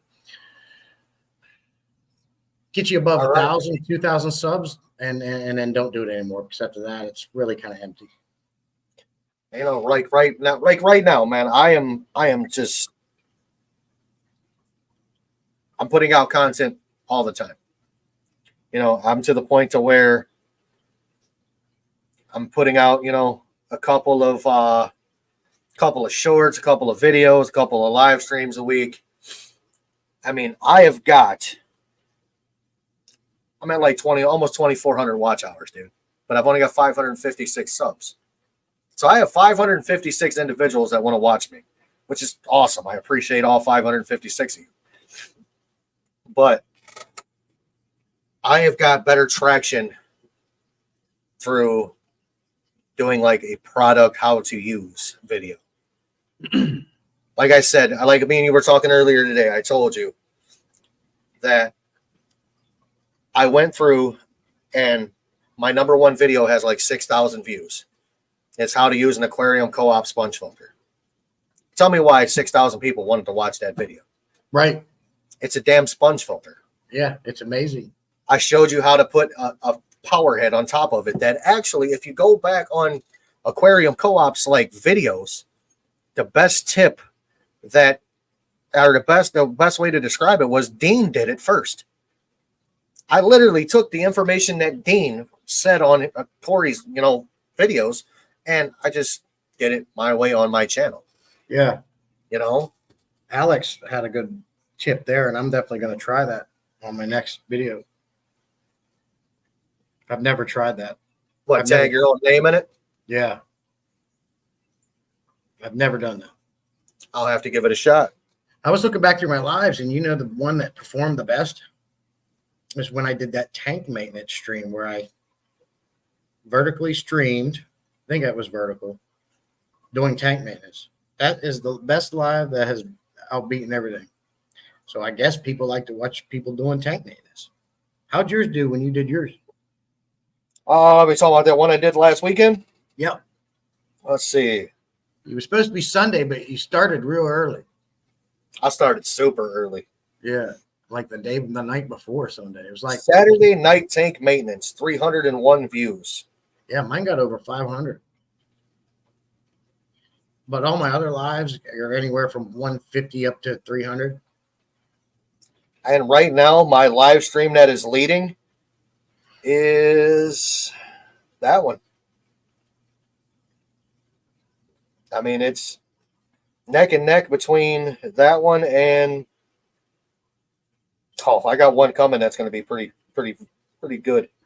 Yeah. I don't think I have a live stream that's been, they're typically around 100 and higher. I think my first one did pretty decent. But other than that, I mean, dude, it's hard to get, it's just hard to keep doing this. It is. You're sitting there and you're like, all right, I got to go make a video. And you go down here, like, hi, welcome to Happy Place Aquatics. Here's my fish. You guys have all seen them before. You guys know what every one of them is. You know their names, blah, blah, blah. Yeah. it gets very repetitive. That's why you got to create yourself a schedule. I was doing that. I was putting out a video. There was no rhyme or reason. I'd put out 4 videos a week at one time. Then I was like, you know what? It's taking too much time. Here's what I got to do. So I created myself an itinerary, if you will. Now I make 1 video a week that's going to come out Saturday morning. So you got to base that off your analytics when you're going to put it out. But it's 1 video a week. It's going to be live streams whenever, because live streams I'm going to just do as much as I can because it's the only thing driving my watch hours. And then shorts every day. That's what I do. Shorts every day. Now I'm doing live streams every day, but 1 video a week. And it's good to be consistent, they say, because then your viewers can expect when that video is going to come out. They get used to that. So I started doing 1 video every Saturday morning about 11 a.m. is when most of the viewers are on. I'll have to relook at that. It's changed since then because the only thing consistent about YouTube is change, and you have to adapt to that. That'd be cool. You know, you can do all these hashtags you want. Some of them work, some of them don't. Well, YouTube even tells you it has minimal effect. Correct. I moved away from them, and I noticed the videos got the same amount of views. Right. I go back into it one time, and I had, like maybe 10 more views. I'm like, all right. So 10 more people looked up Oscar fish or, subscribe or like. But here's the thing. That's why our TubeBuddy, vidIQ, all these SEO softwares come in handy. They have these gauges that will tell you. You can type in a hashtag. I can guarantee every hashtag you put in. Absolutely. You have to work it. You have to use it easier. They measure it. They weight it. How much it's used, how much people look it up, and how much competition is on it. And it weighs all that, and it'll tell you if it's good, poor, crappy, awesome, excellent, very good. Because if you're using a hashtag like vibes, I'm going to talk about vibes. Every time he puts a video out, he puts hashtag viral on it. That is one of the worst hashtags that you can use because it's been used way, way, way, way too much. So it's not helping him at all to put that on there. Not one bit. That's my favorite thing about TubeBuddy and vidIQ. For the hashtag checklist for that tool. I love that tool. I'm just going to start texting you what's the hashtag of the day. Yeah, you can do it. I can do it right now. I got TubeBuddy on my iPad. So I'll do it. Give me 1 second. I got noises I don't like.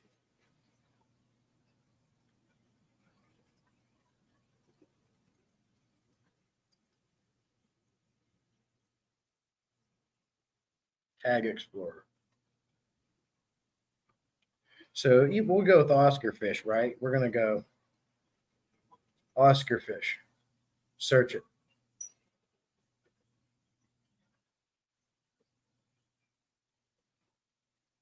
It's got a score of 19. It's very, very, very bad.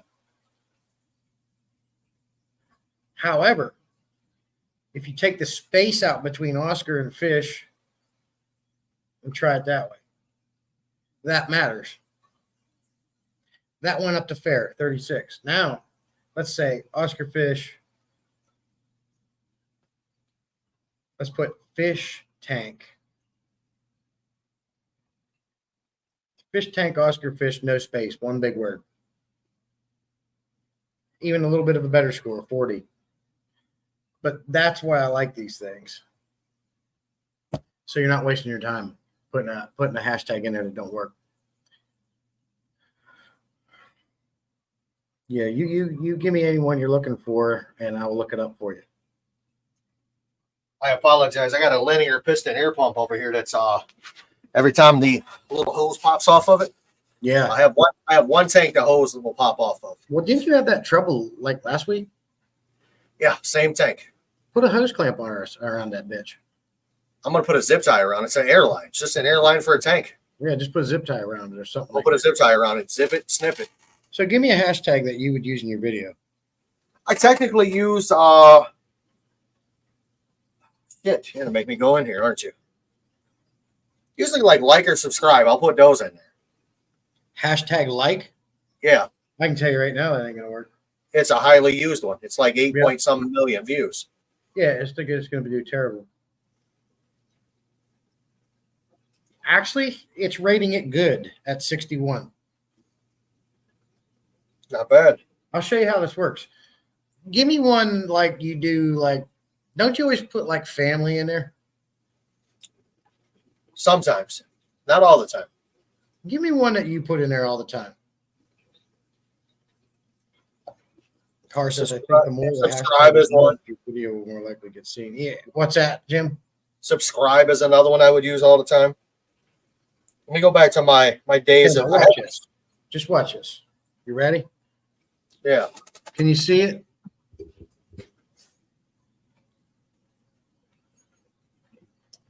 Can you Search see volume it? very high. Yeah. Okay, now I haven't searched subscribe yet. You ready? Yeah. You just type it in and it weighs it. Here it goes. What's that say? Very high. Very bad. Look at And the then overall bad. No shit. So the competition for this word is very high, as you can see. And the search volume is maxed out at 100. So if the search word is high and the competition, meaning a lot of people use it, is bad, you get a bad score. That's how it weighs it out. Do hashtag DIY. Oh, that's going to be terrible.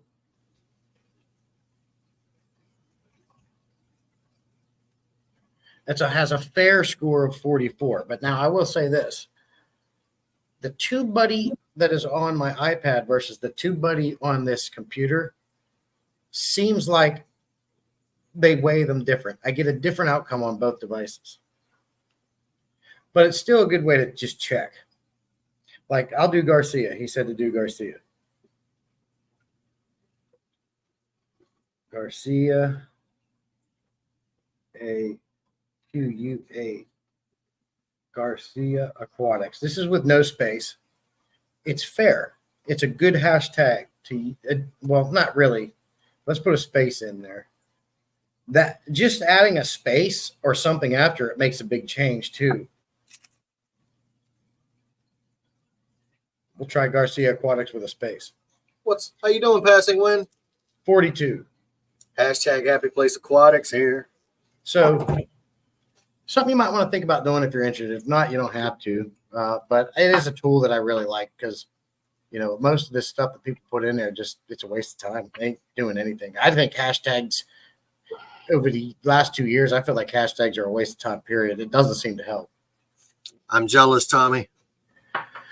Toro beans, grilled corn, and cob, and Texas rub on hunk. He makes some good meat. He does make some good food. I've seen it. It was driving me nuts. I said, when can I come to dinner?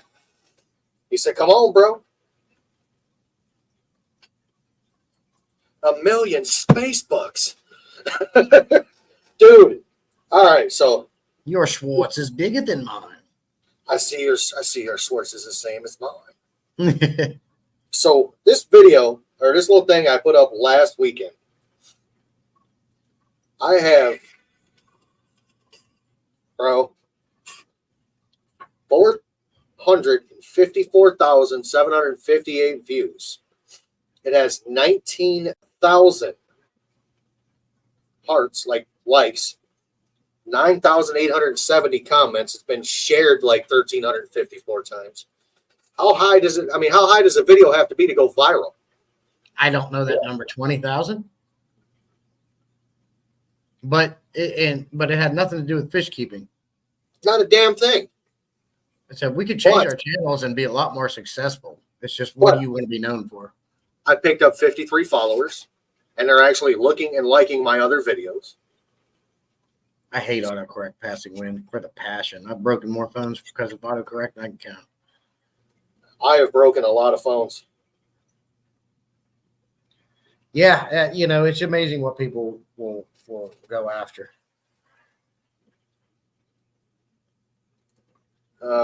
Give me 1 second here. What the actual... So I'm going to do something here, and I'm going to apologize. Don't do it, and you don't have to apologize. I don't... Yeah. I'm about running out of questions, but we have somebody that wants to show us something, and I'm sure you'll be interested in it. No, go ahead, man. You know me. I'm down for anything.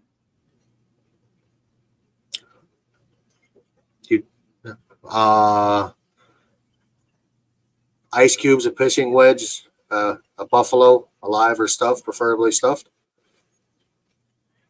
Garcia. Promote is a terrible hashtag. Here we go. Oh God! Oh my! Fired up. Let's see it. Turn it sideways or it didn't happen. Dude just kept giving me shit, man. Garcia subs is terrible too. Hold on, I'm still shaking. If the camera's Let's see it. Oh, damn. There's more in the hold truck. on, the two 120s, a 30-gallon made into a sump. I got an off-brand Sun, another sump that used to be a frag rack, a protein skimmer, filter socks, and there's at least 3, maybe 4 power heads, 2 of them being SDC sea chases. All right, so I got to come down there and get some stuff. Look at this, and look at this, dude. No, He I gave don't me. think Look at so. them lights. Those That's a lights salt. right there are probably about $600 alone themselves. They're saltwater lights. Yeah, I was just gonna say they were saltwater lights. I mean, fuck, dude. I'm sorry for the language, but damn, I am shaking, dude. You're fired up. Well, what'd you get all that for? $600, Shoot, you can't even get one of them tanks for that. dude. Oh, because I got upset over Happy the birthday! 125. Happy birthday to her. One of these is her for her damn aquarium, man. She, My birthday's tomorrow. you know the story from Happy yesterday. birthday. Thank you. We had a 125 on Marketplace in Knoxville. We was about to go get, but gut feeling happened. And this I morning, told you. I had a gut feeling this morning to open Marketplace because she was really upset at me for not going through with it. Yeah, because I couldn't get an Oscar. And then look what the hell I get. I get almost, what would y'all say, $2,500 worth of shit? Probably. More than that. Congratulations, brother. I told you, trust your gut. It'll never lead you wrong. And he Christmas. told me to call him back if there's anything missing. Or if you think that we took anything that was his. He also That's offered to exchange corals when we start up saltwater. There you go. He had a That's a good deal, 300-gallon aquarium of saltwater. That's fun. That's better than Christmas. Yeah, That is I asked if he want to go live right quick to show off his stuff. He's like, no. So I can understand. He's Japanese. They're private people. Oh, They are private people. He was very nice, though. Oh, very sweet. Like, yeah, obviously. I was like, Here, do you want us to here, take you the take- buckets? Here, you take this. You take this. Oh, you can take this too. Oh, I don't need no need for that. Tim's like, Melissa, can we go now? He's Yeah, giving us let's too go. much stuff. I'm taking Can we go? advantage of this man. Can we go before my truck is packed and I have to go get another one? Yeah, I literally told him, I said, I knew we should have brought my car. Yeah, look, I literally barely had enough room for just the aquariums, and then he just want to keep giving me shit. Bro, those are nice. I can give you my address. You can drop one of them off. hey, I already got dibs on that. We're like, y'all can come get it. Thanks, Garcia. Trust me, it's a huge blessing, dude. Yeah, you look like a kid. You look like a kid on Christmas Hold on, morning. I gotta put the phone down, guys. I'm shaking too much. Good. Yeah, God. you look like a kid on Christmas morning. I've got a it. kid on Christmas morning. Did I not tell you earlier that he was like a little kid in a candy shop? 220 gallons silver, 6 or 4 foot. 4 foot, 2 by 2. Oh, Two so by they're two. 120 highs. Yeah, Proud- I guess. They got Who is 4 Proud foot- American Paw Paw? Huh? Who is Proud American Paw Paw? That's a new name, but he's pretty nice. I've seen him in chat a little bit here. He seems like a really nice fella. Oh, happy! Thank you for the Happy birthday to you. Yeah, thank you. Back, Garcia. Not for long, though. I gotta I'm start trying getting to this stuff figure out who unloaded. that is. I gotta start getting this stuff unloaded. I gotta get some help from the neighborhood kids. Yeah, that's awesome, dude. Congratulations. Absolutely, man. That's a happy day for sure. I've come across a few awesome deals like that on these 125s that came with FX4s, and when that happens, it's like, yeah.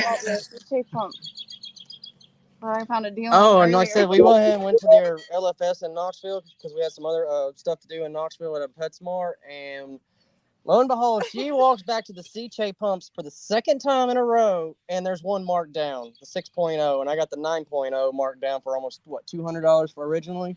Yeah, the first one.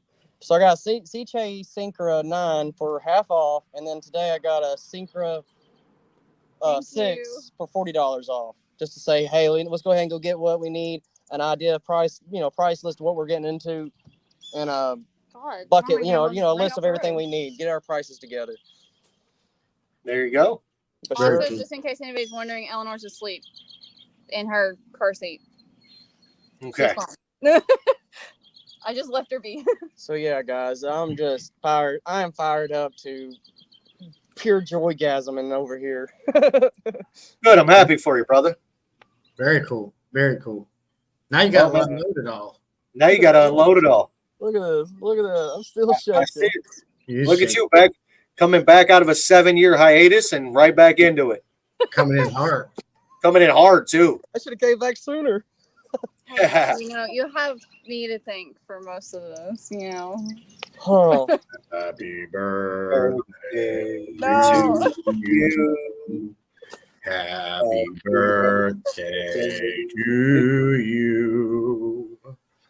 Happy birthday, dear Elise. Alyssa. Melissa.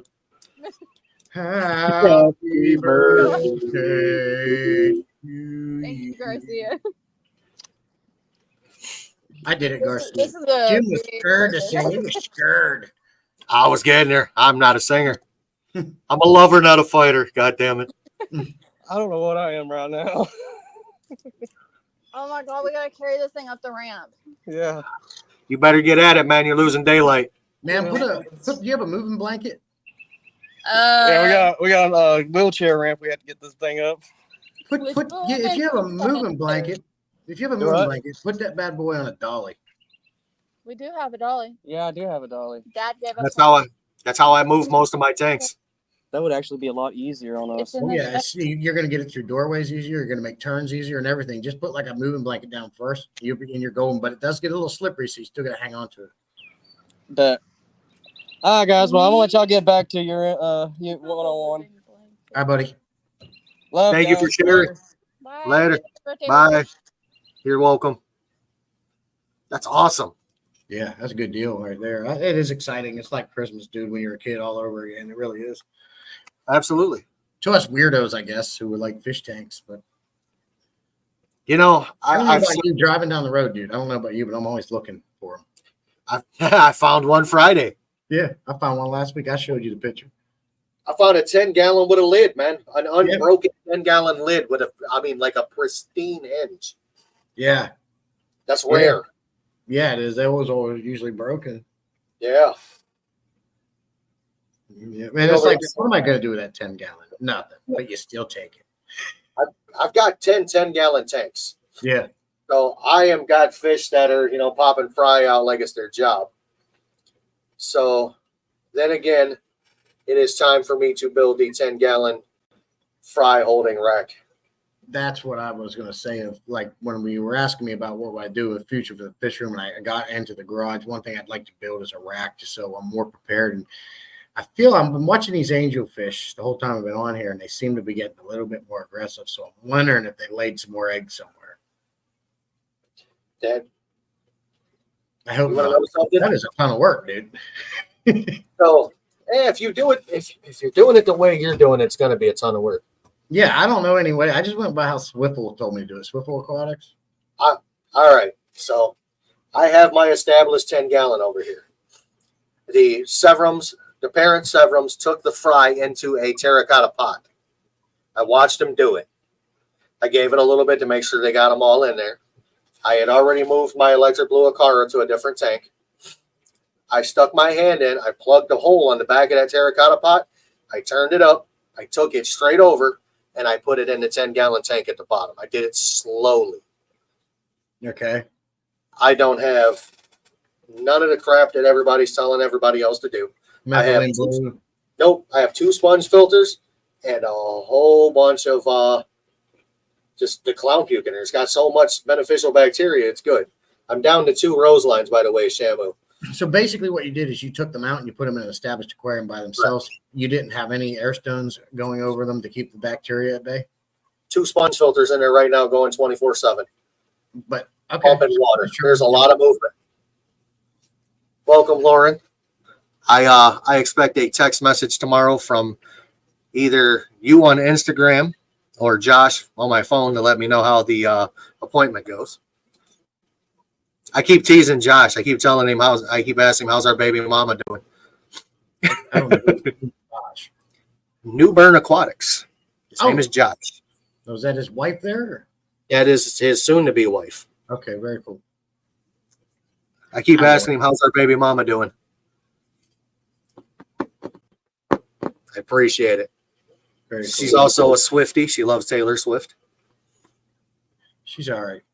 She He got said, the yes, bro, she is your baby. I'm just picking on you. And the baby is your baby, not mine. Or is it? The world may never know. I'm joking. You know what? I've actually really enjoyed this one. This interview. I've got a couple more coming. Guys, next week I have Aquafunk. That ought to be a good time. And the week after, I have a guest that's going to shock everybody. I think I know who it is. Well, You had to fight for that one a little bit. maybe, A little bit. maybe, Due to shyness. maybe. But, I hope that we can all conduct ourselves in a professional manner next week. Because, I've said it once and I'll say it again. I will not deal with drama on my channel. I won't deal with anybody disrespecting anybody. I won't do it. Yeah, I had a dude come over this morning on Twitch. It was the second time he was running his mouth. I just banned him. I don't. One or two times, get out of here. Look, you don't have to come into my stream if you don't like what I'm doing or like what you see. Don't come in. And so, but you do decide to come in, and you have to open your mouth instead of, if you can't say something nice, don't say something at all routine, right? Don't say nothing at all. He couldn't do it, so I got rid of him and banned him. I just don't do it, and I keep moving on because there's way too many people that do like it. You don't have to. Why are you here if you don't? I agree.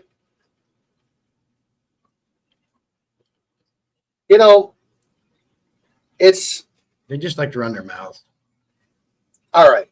It's easier to be negative towards people than I guess it is to just be a decent person. Takes And more all energy. I'm asking is for people just to be a decent human being. I'm not asking you to, kiss anybody's ass. I'm just asking for you, if you don't have anything nice to say, do like your mama told you and don't say shit at all. Yeah. Plain and simple. But they like to be that way. They do it. I don't like it. I'm not going to deal with it. This is not a drama channel. This isn't Judge Judy. This isn't Dr. Phil. This isn't Maury Povich. We're not going to find out who the baby's daddy is. We all know it's me. Car, so I've been doing these daily live streams for a while. 2 days ago, he came in and had this huge paragraph of stuff that he said. I can't remember. Basically, I think he was bashing me for live streaming every day for watch time hours. I told him then, and I told him today, yes, I'm doing this for watch time hours. As one reason, I'm doing it for watch time hours. We came in today, and he's like, "Whoa, this is as relaxing as watching grass grow. You must need watch time hours." When I came up to it, I unmuted the mic, and I said, his name was like something Puma 9 from Twitch. Simple Puma 9 or from Twitch or something like that. I was like, you know what? This is the second time you come in here running your mouth. If you don't like what you see, you can leave. If you're here just to run your mouth, I'll just ban you. Went right over to the Twitch and banned them. The thing is, you can't see what the Twitch people were saying on the chat room of YouTube or StreamYard. Only I can see it. So I just went over to Twitch and banned them. I'm not going to frickin' twice you're out with me.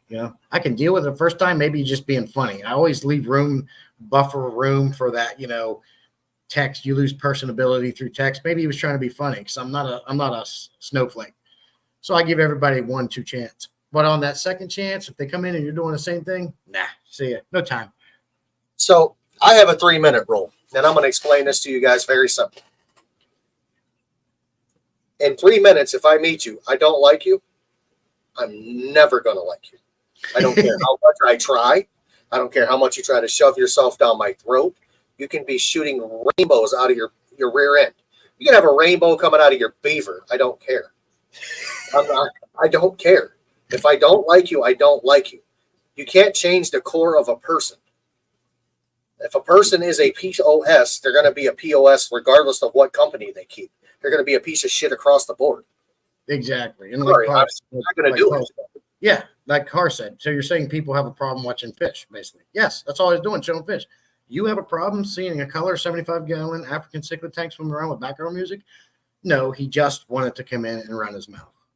I'll be right back. I got to turn this light off. Do your thing, boo-boo. Yeah, I mean, I literally, last week on my live stream, I had some guy in here. He kept making accounts to come in here to talk shit to June. I'm sorry. The way I was raised, a man's job is to protect women and children. June is a woman. June can handle herself. I'm sure of that.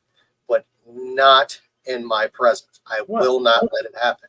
You are not going to disrespect a woman in that manner on my live stream. I will throw you out on your ass and not care. I don't care who you are. I truly don't. It could be Garcia. I would throw him out.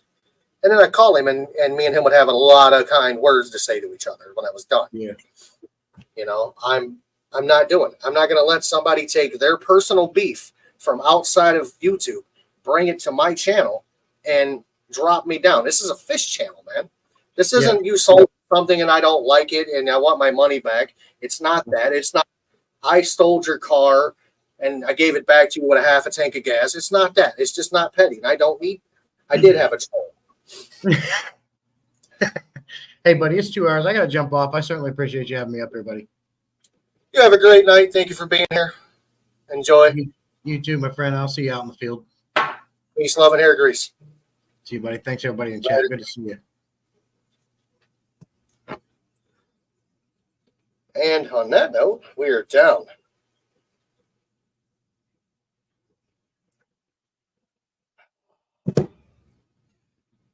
Tommy, thank you for sending me the pictures. I enjoyed them. They're beautiful. That is an amazing tank that you and your wife did. J-Rock, if you are still in here, buddy, it's time. You need to get up here. Passing Wind, Rainbow Out of the Beaver is a reference from a movie. If you've ever seen the movie That's My Boy with Adam Sandler and Andy Samberg, you would definitely catch it. It's just a reference to a movie. You know, I don't need the drama, man. I have enough drama in my own personal life. You know, I'm stressed out enough from working. I'm a manager of a pretty high-paced, automotive shop. I don't need all that. I don't need people in here doing, outside drama on my channel. It's just not the way I work. I won't deal with disrespecting women, abuse of children. Racism is another one you definitely won't do in here. What's up, Mickey Senior? Welcome. Well, Tommy Primus is something that I'm not very there on.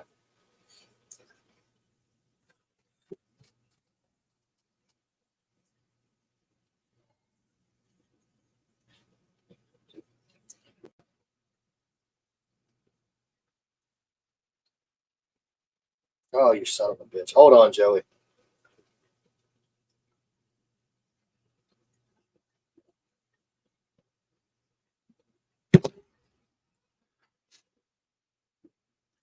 Last week I had a troll. He was disrespecting somebody on my channel, and yeah, I ain't dealing with it.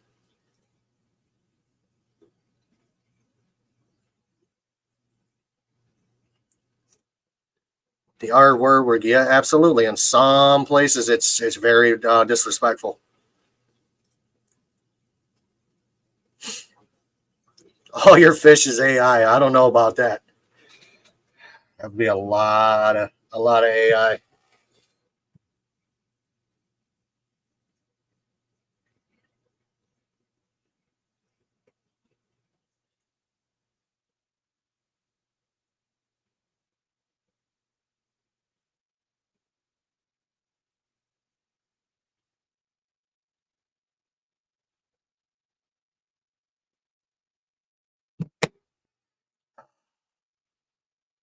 So how was everybody's weekend?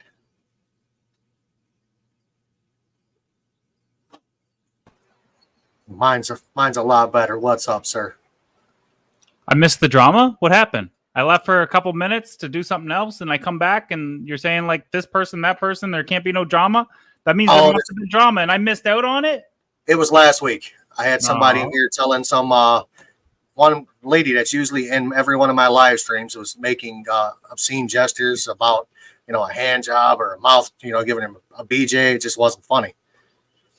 I mean, that's some shit that if you seen him in the street, you get kicked. Well, you can never give any of that stuff air or light. In my opinion, block them, and then it's over. I did. I kept blocking him. I kicked him out. He kept making channels and coming back. Well, then you continue to block it. You have a moderator that continues like, hey, mods, keep a lookout. And that's that.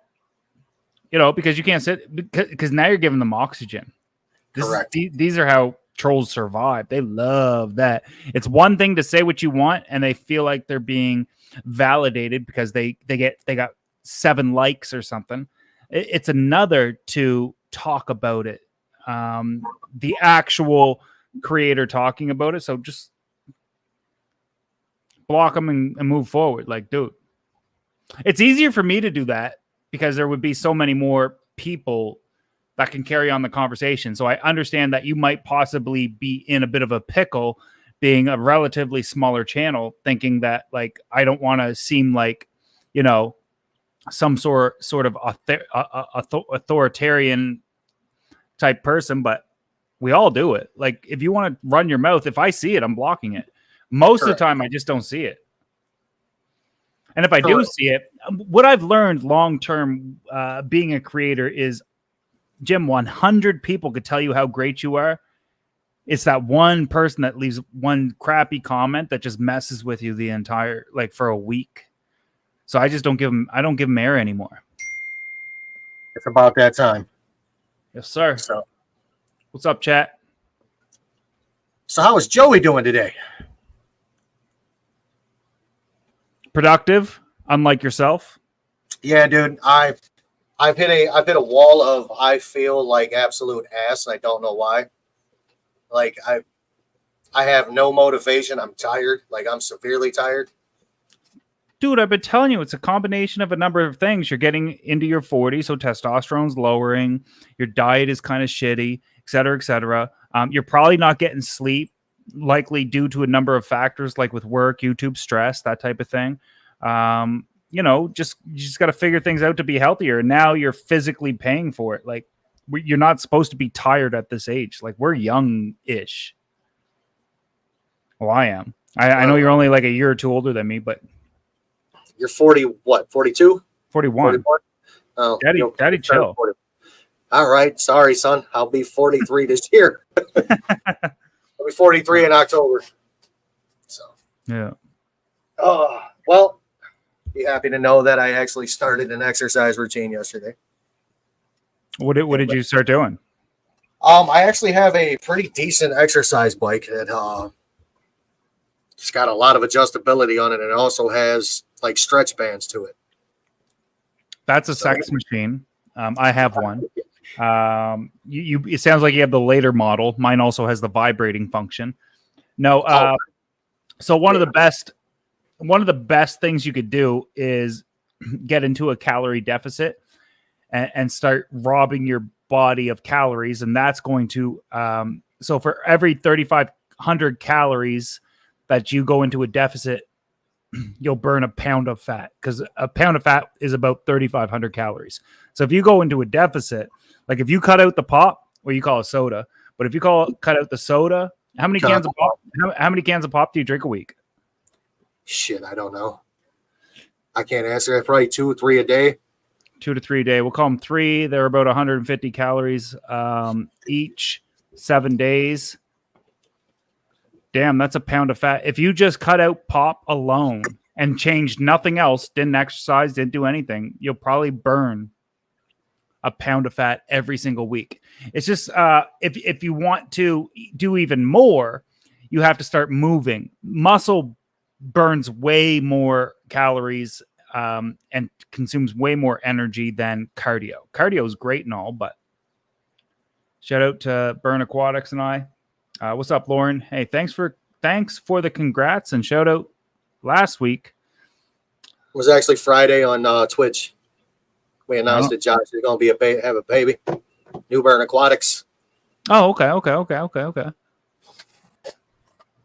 Yeah, man. I'm entering into a calorie deficit where I'm eliminating around 8,000 calories a week for the next 10 weeks. I'm gonna I work do have on. the blood plug option. Yeah, it's no joke, Jim. As soon as we get into our 40s and stuff, our metabolism slows down and we gain a little bit more weight. And yeah, you got to figure things out before it's too late, though. I also have a. This is going to sound real stupid. I also have a disease called Graves' disease. It's where my thyroid can either speed up my metabolism or slow it down. So there's days that I can eat like I haven't eaten in a month, and there's days that I can drink a chocolate shake and my acid jiggle for 6 months. I have Graves' disease when pizza shows up at my house. I'll tell you that right now. So that showed up last night. Pizza and beer. I have Graves' disease too. I get you, bro. I don't have any issues. I just have no discipline. I had pizza for dinner and pizza for breakfast. Well, you can have pizza all day long, in my opinion. It's damn near all the food groups. Do you eat cold pizza? I'm not a fan of cold pizza. The only thing I'll eat cold is spaghetti, How do you heat your pizza up? either in the oven or an air fryer. Yes, sir. My man. We could be roommates. Shit. Absolutely. We would have a huge fish room, though. Stay on your side of the fucking house, though. Oh, my bad. Tamara warned me Fucking about. house. Tamara warned me. Don't be cursing, Joey. Well, we're Not on 2 hours. We're 2 hours and 11 minutes deep.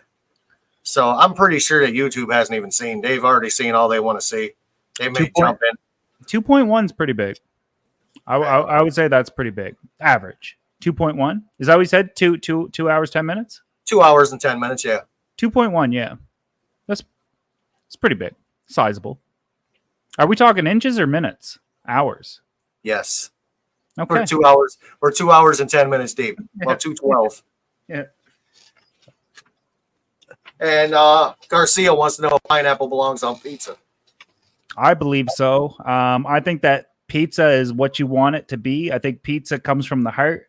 I like me a Hawaiian pizza, which in Canada that's what we call it, which is ham and cheese and pineapple. It's good. I like it. Pineapple chunks. But I've been to Chicago and had deep dish. That's soup. That's soggy soup. I just don't like it. How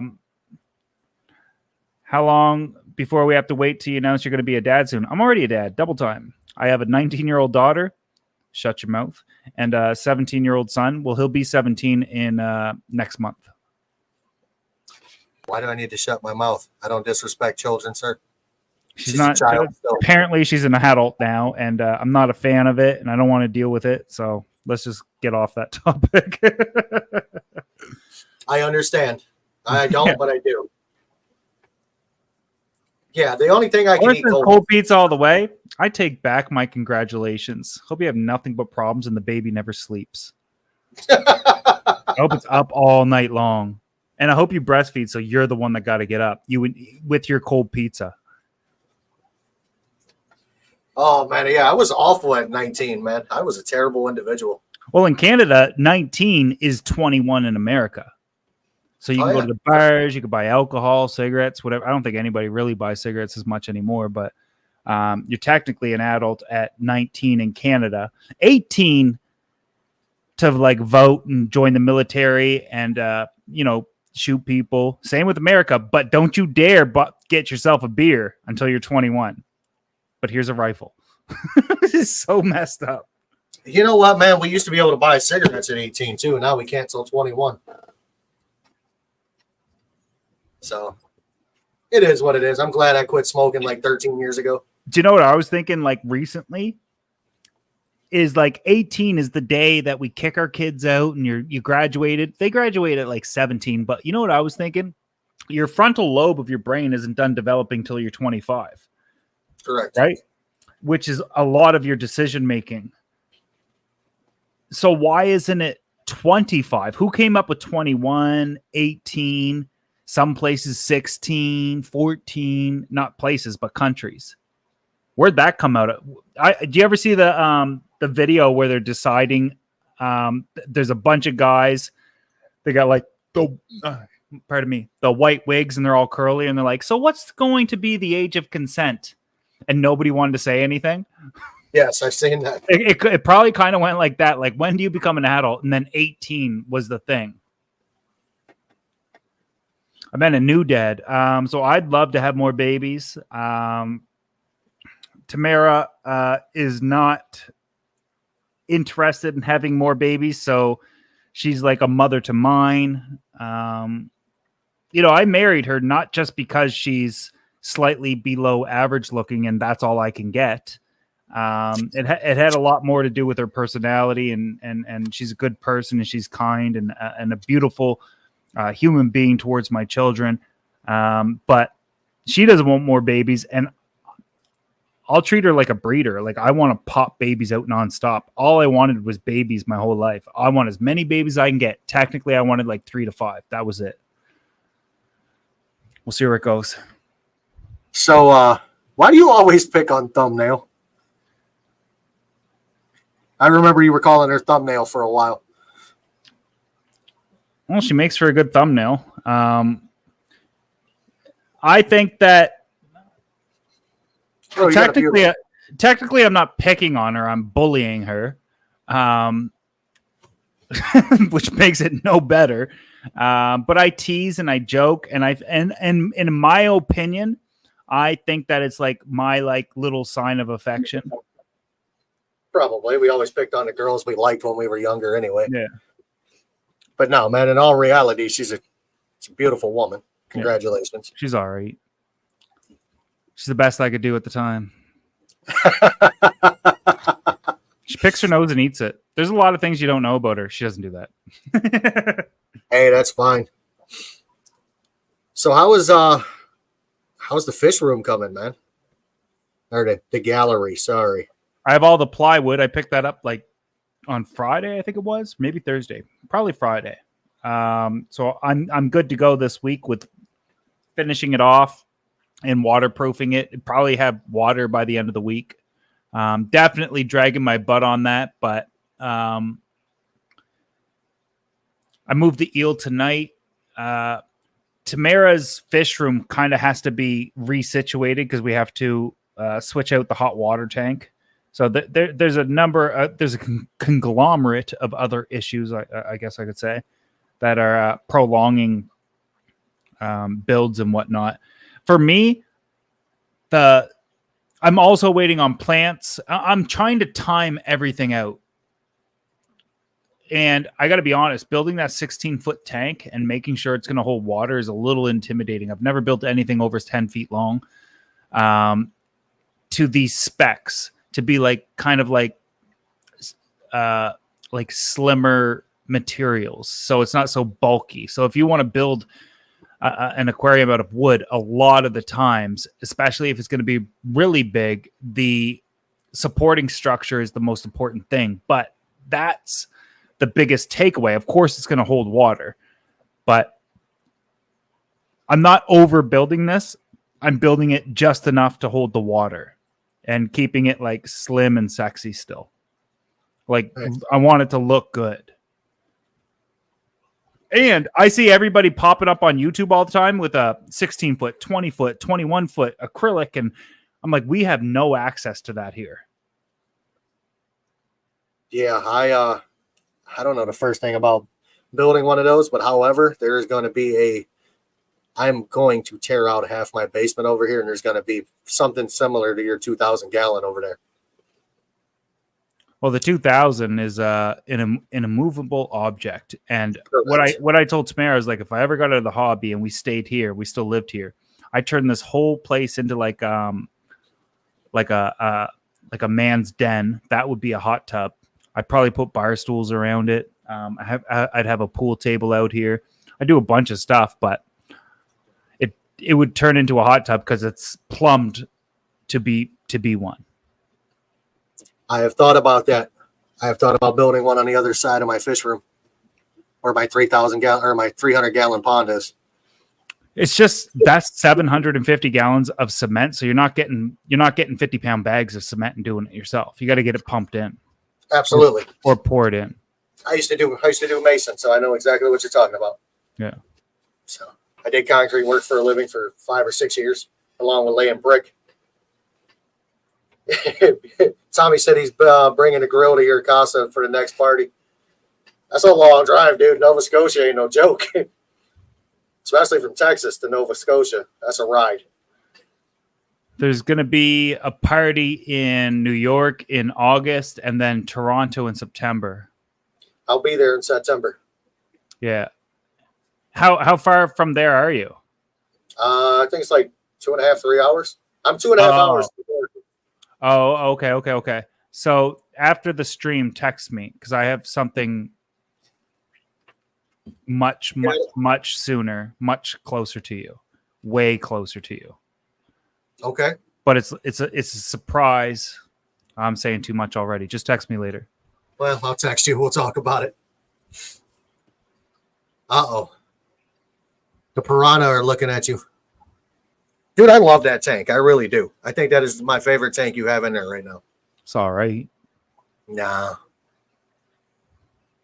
Piranha tank's just very well balanced and always does really well. I just feed it maybe a water change every once in a while. Outside of that, if you ask me like how are you getting the plants to grow and what is your I don't know. I set it up how I usually do planted tanks and sometimes they work. I was doing well. I want to make the fight.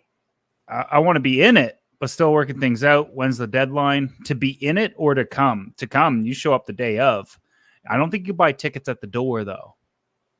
I was watching UFC last night, and Dustin Poirier was the main event. Before that was Sean Strickland. I was like, dude, this is a good card because the main card was 5 really good fights, and now we have 5 really good fights. Salient, Salient was on earlier. Silver Creeks. I mean, you're pushing it.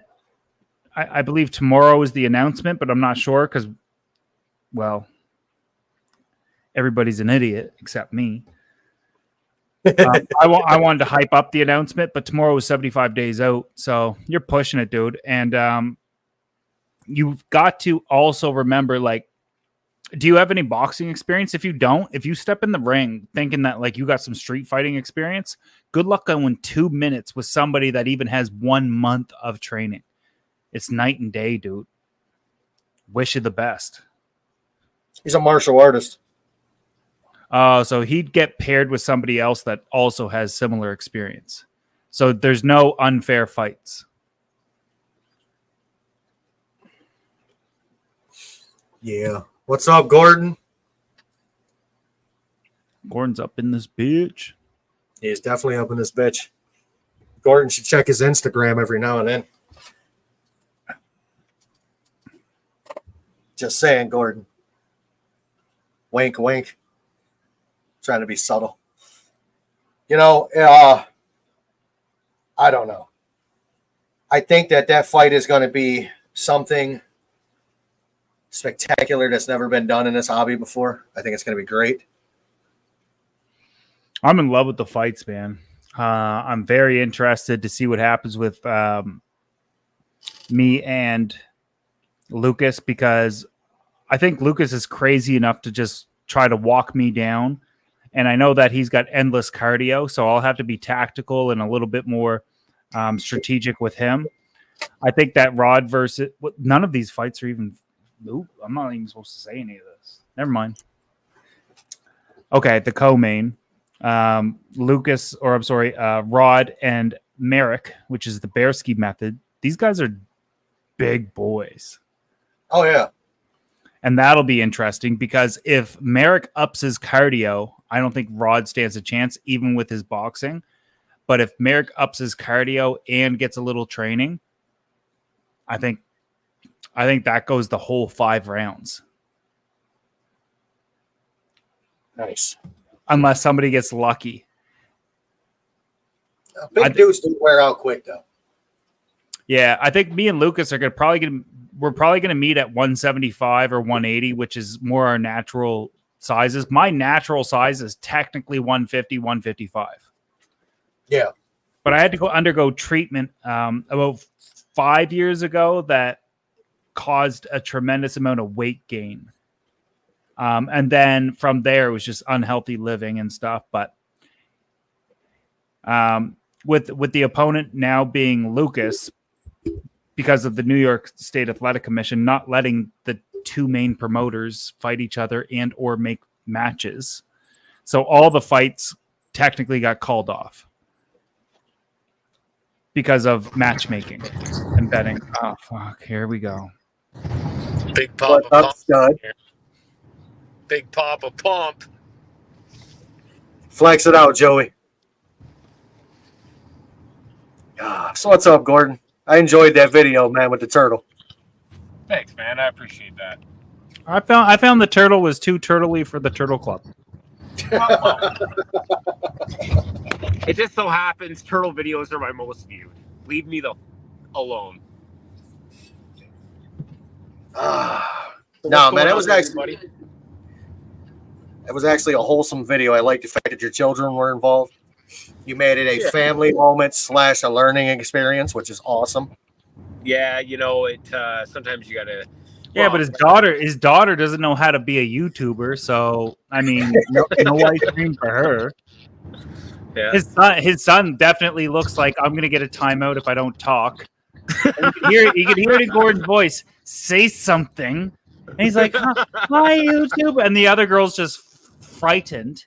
She's like, "I don't know where my mommy is, and she's been missing for 3 weeks. There's a weird smell in the house."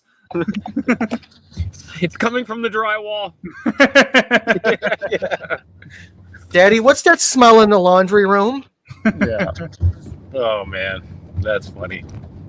Oh. No, you guys were talking about the fight. I'm pumped for it. I'm pumped for the 5 good fights with aquarium YouTubers. I'm pumped for the entire event, to be honest. I think that it brings a lot more excitement now, and I'm excited for tomorrow.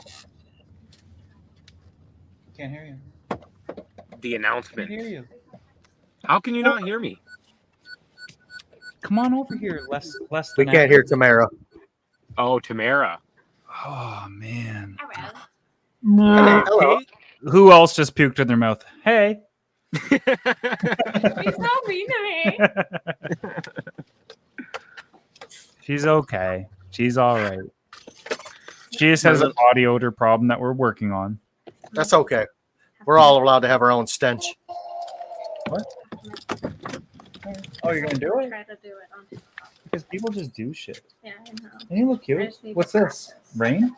Flour. I had to put it in but I didn't. Oh. I have literally just seen that, Hey. Gordon hopping out in this proper, looks like a Honda jacket. but it might go bad. Actually, it's a Ill Infinity jacket. Oh God, Oh, okay. I don't even know the brands. For now. Gordon is so hip. That's something that you need to learn about him. Is he's like he You got to understand something. has He freezes because he's He got work- shitty Wi-Fi. he works for a cell phone company or at least some sort of like that, but his service sucks. Fun fact. You keep connecting to my Wi-Fi, and I don't want to go out of this and turn off my Wi-Fi because I'm afraid. I was just saying, Gordon works for like a cell phone company at least to some extent, but your service sucks. My service is incredible. Top left. Wallahi. Top left. Top left. Top left. No one gets it but us. Doesn't No, matter. not at all. We almost Eskimo kissed right there if we were in person. Oh. Eskimo kisses, that's gonna be kind of kinky. When he does this. It's okay. Hagen Hill's here. We're late. They always come as a team too. But for me, when Yeah, I'm they doing something, is like, I'm here. Tell me things. I never mentioned Tamara, largely because I'm embarrassed of her. Well, technically, my guess was Salient, and he's gone. He had to go at 9 o'clock exactly, or 8 o'clock my time actually exactly. And then Joey popped up in the chat. I sent him the link. He's here, and then I sent you the link. Yeah, I don't mean to crash the lives or anything like that. I just I want to be included, and I definitely take advantage of being the king of DIY because people will let me in, but I just get to be like a commentator that is also gets to be a part of the lives too. Yeah. Me so horny. Been like a long time. We interview together. We're a tag team. We interview together. Yeah. Not a tuxedo theme fucked up. We're here to F shit up. Not a tuxedo theme fucked up. We are not looking. We will not get the job. Yeah. Why does it smell like We ketchup will and F onions? I told my son that too. I was like, dude, why would you worry about like moving out, getting your own place, like just to be broke? I'm like, stay home with daddy, stack your money. If you want to feel like a man, give me some money, but like work on yourself and move out when you're like 25, 30. Yep. Bank as much money as you possibly can. Because I can Mark care forward. less.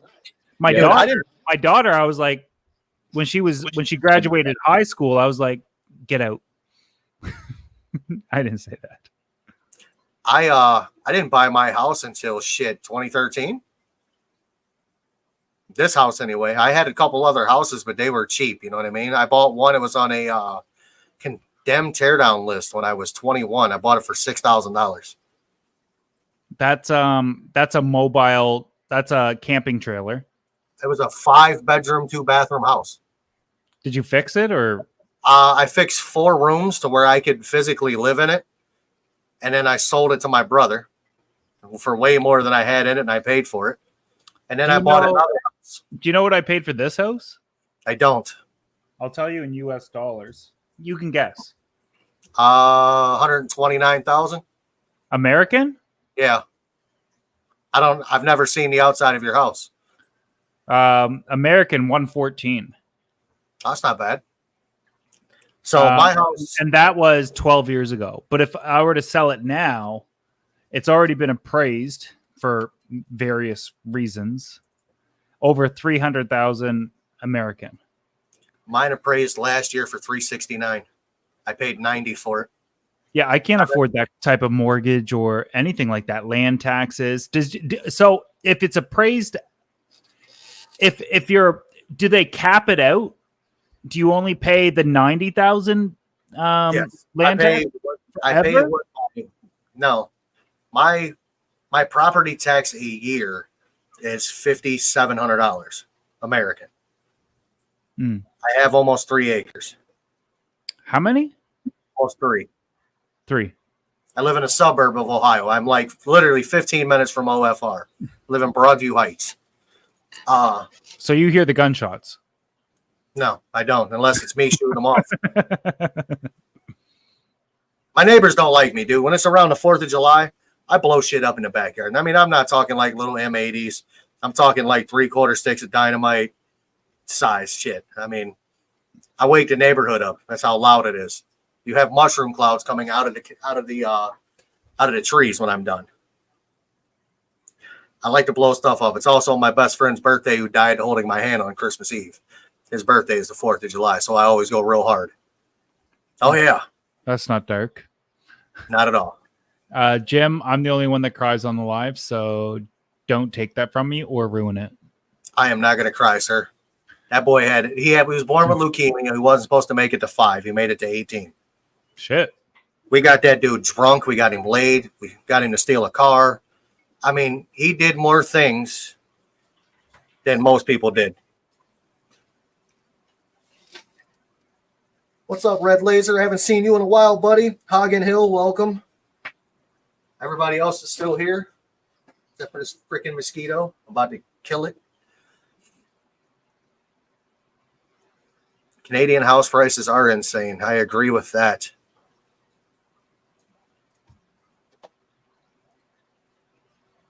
You guys are cool.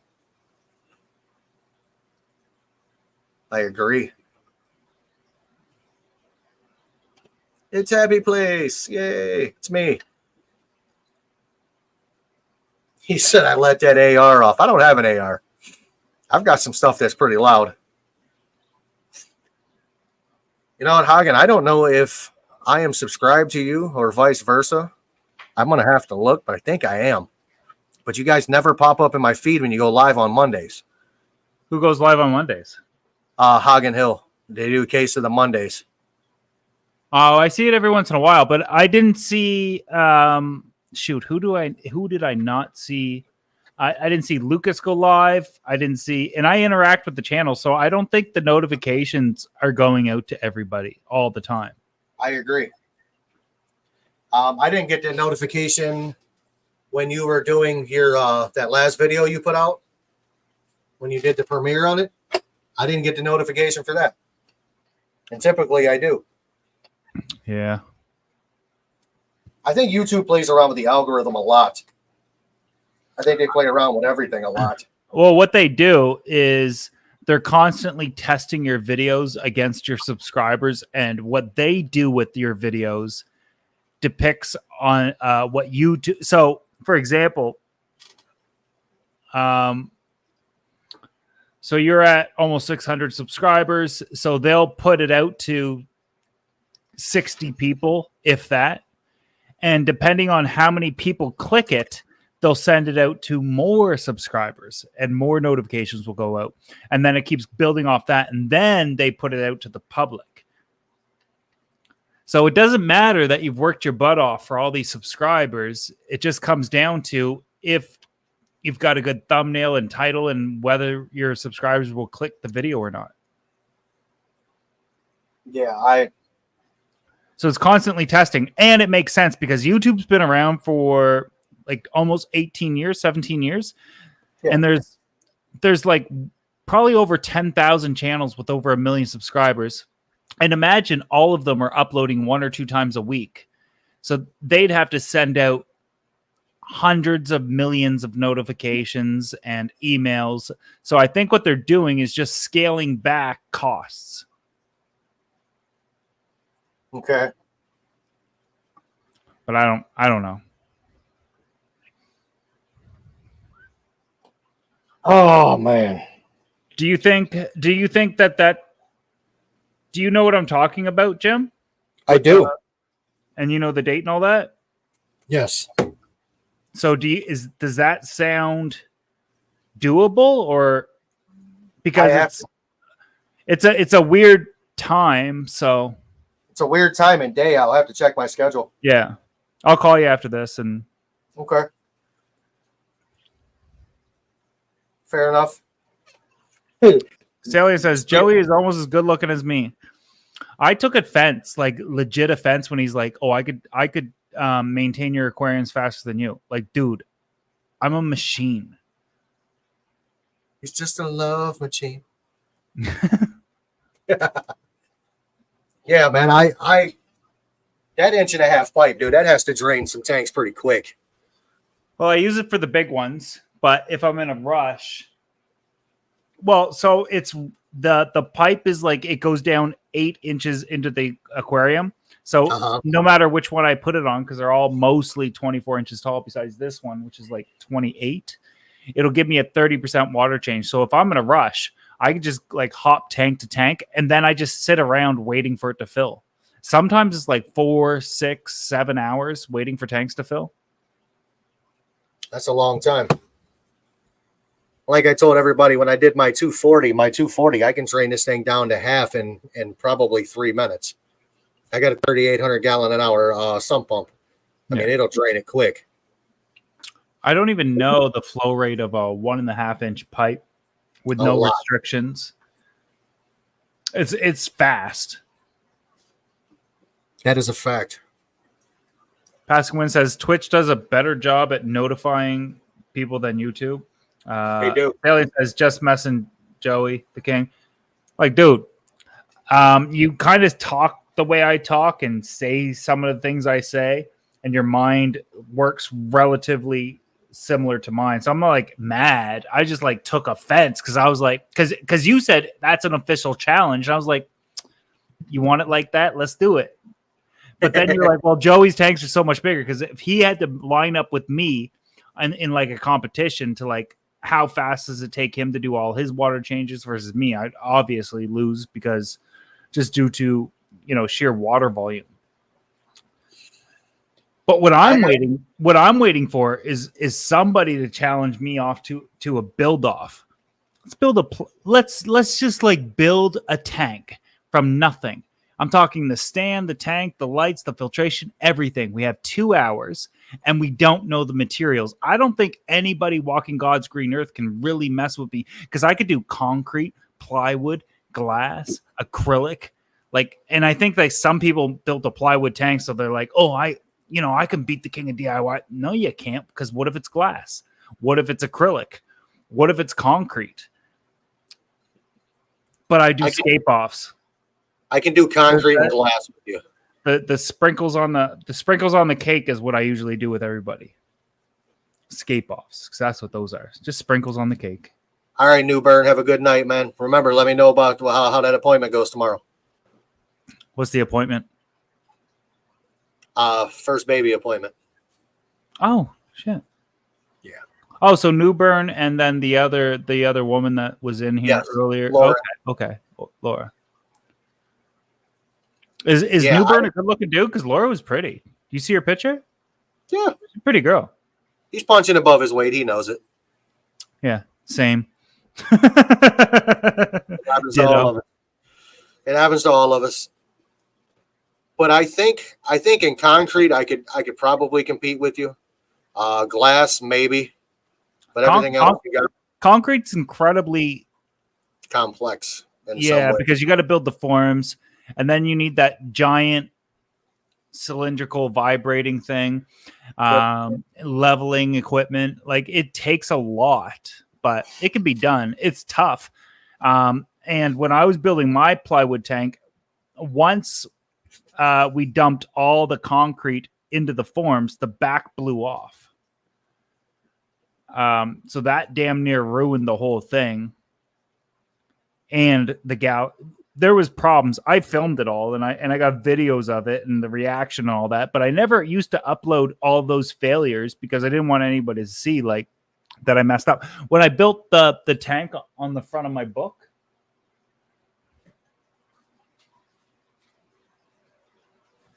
this one, that tank, 540 gallon.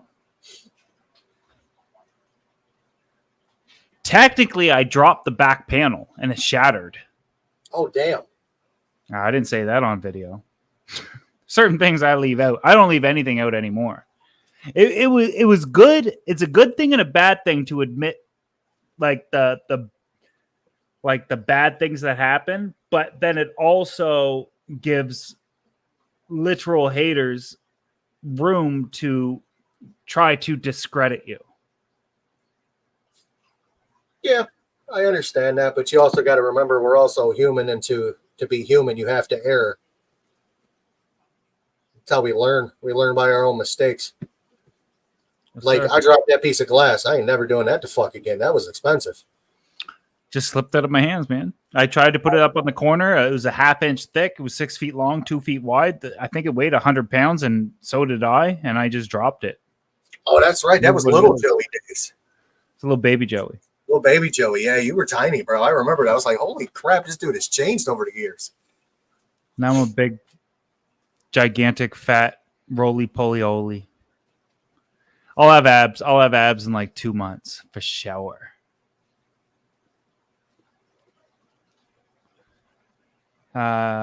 Jim, just so you know, I find you one inspirational guy. Might be talking about you, not me. I'm not that inspirational. The fact that you have experience in building all tanks is amazing. And doing it on camera to make a video even harder, so kudos to you. Well, to film it on camera, and obviously I've only built one concrete tank, so that was like voiceovers. But most of my builds are like freestyled, and I've even done like acrylic builds live, like YouTube live. It's one thing to like do a voiceover, which most YouTubers do. It's another thing to do it off the cuff and to do it from memory. Make sure the audio's good, the lighting's good, the camera's focused, you're getting the right angle. Plus, build it so it don't leak is pretty tough. Thought about doing an outdoor pond in a greenhouse heated by a Cobb rocket stove through the floor. Love that caveman stuff. Tommy is a homesteader. Silver Creek Aquatics. This dude has got some. He's got some stuff, man. Let me tell you. He's also a really talented artist. Sounds like you got a crush. Just saying. No, Tommy's a good dude, man. However, when it comes down to resealing tanks, I use your method above everybody else's. I found that video for the first time, and I was like, man, I am nervous to do this. And you were like, don't be nervous. You can do it. I'm like, the fuck I can. Well, Resealing aquariums, there's everybody always says, and I even say it every once in a while, is like there's so many ways to keep fish, and there's more than one way to skin a cat, et cetera, et cetera, et cetera. But I speak from experience in terms of like I've had tanks leak and then I've had to reseal them, and then it didn't leak once I did this. So then I put it on video. What I find with a lot of these do-it-yourselfers is they're like, well, I watched a video and now this is how you should do it. Like you don't actually have like real world experience, which is cool. But it ain't how for much me. rough with the building? Glass 300 gallon, man. Glass has got expensive. Comes down to dimensions. Dimensions of the aquarium is going to depict the thickness of the glass. And it depends also on like how much energy do you have to call everywhere to price it out. So I could give you a quote on glass thickness, but it might be way over or way less. Like it's got to be, it comes down to dimensions of the tank, which is going to depict thickness, and then how much does glass cost in your area? Glass is expensive. I looked for so I found a 240 that had the back panel cracked. Guys, like I have the new top rim, the new bottom, like the plastic trim. He's like, I have all of that, but he's like, I can't afford the glass. I mean, he was literally giving this tank away. Could buy a 240 for like $35. Is a 240 8 foot by 2 foot by 2 foot, or is it more like 6 foot by 30 by 24? 24 wide, 30 tall? Yeah. Half-inch thick. Half-inch thick. So I got the price on it with those dimensions, right? Fuck It's that. like $500 and some, dude. Yeah. For one piece of glass. Got to call around. Got to I was call like, every nope. glass place, and they're all the same. And after the pandemic, everybody jacked their prices, and now everybody's just price gouging because everything's back to normal. So, all right, Jim, I'm going to let you get back to your live stream. You might. I'm actually pretty much done. I got to dip though. I can't be on here. I've got a couple more things I got to do this evening. But thanks for having me. I didn't mean to hijack your guest. I'll text you in a little bit. All right, sir. Have a great evening. All right. XOXO. XOXO. All right, guys. I am going to roll. I've actually got chicken wings on the way. My wife is picking them up. I'm going to eat chicken wings at 9 o'clock at night. Hooray. But thank you guys for being here. Guys, remember, it's your hobby. Do it your way. I will see you next Sunday at 6 p.m. Thanks for being here.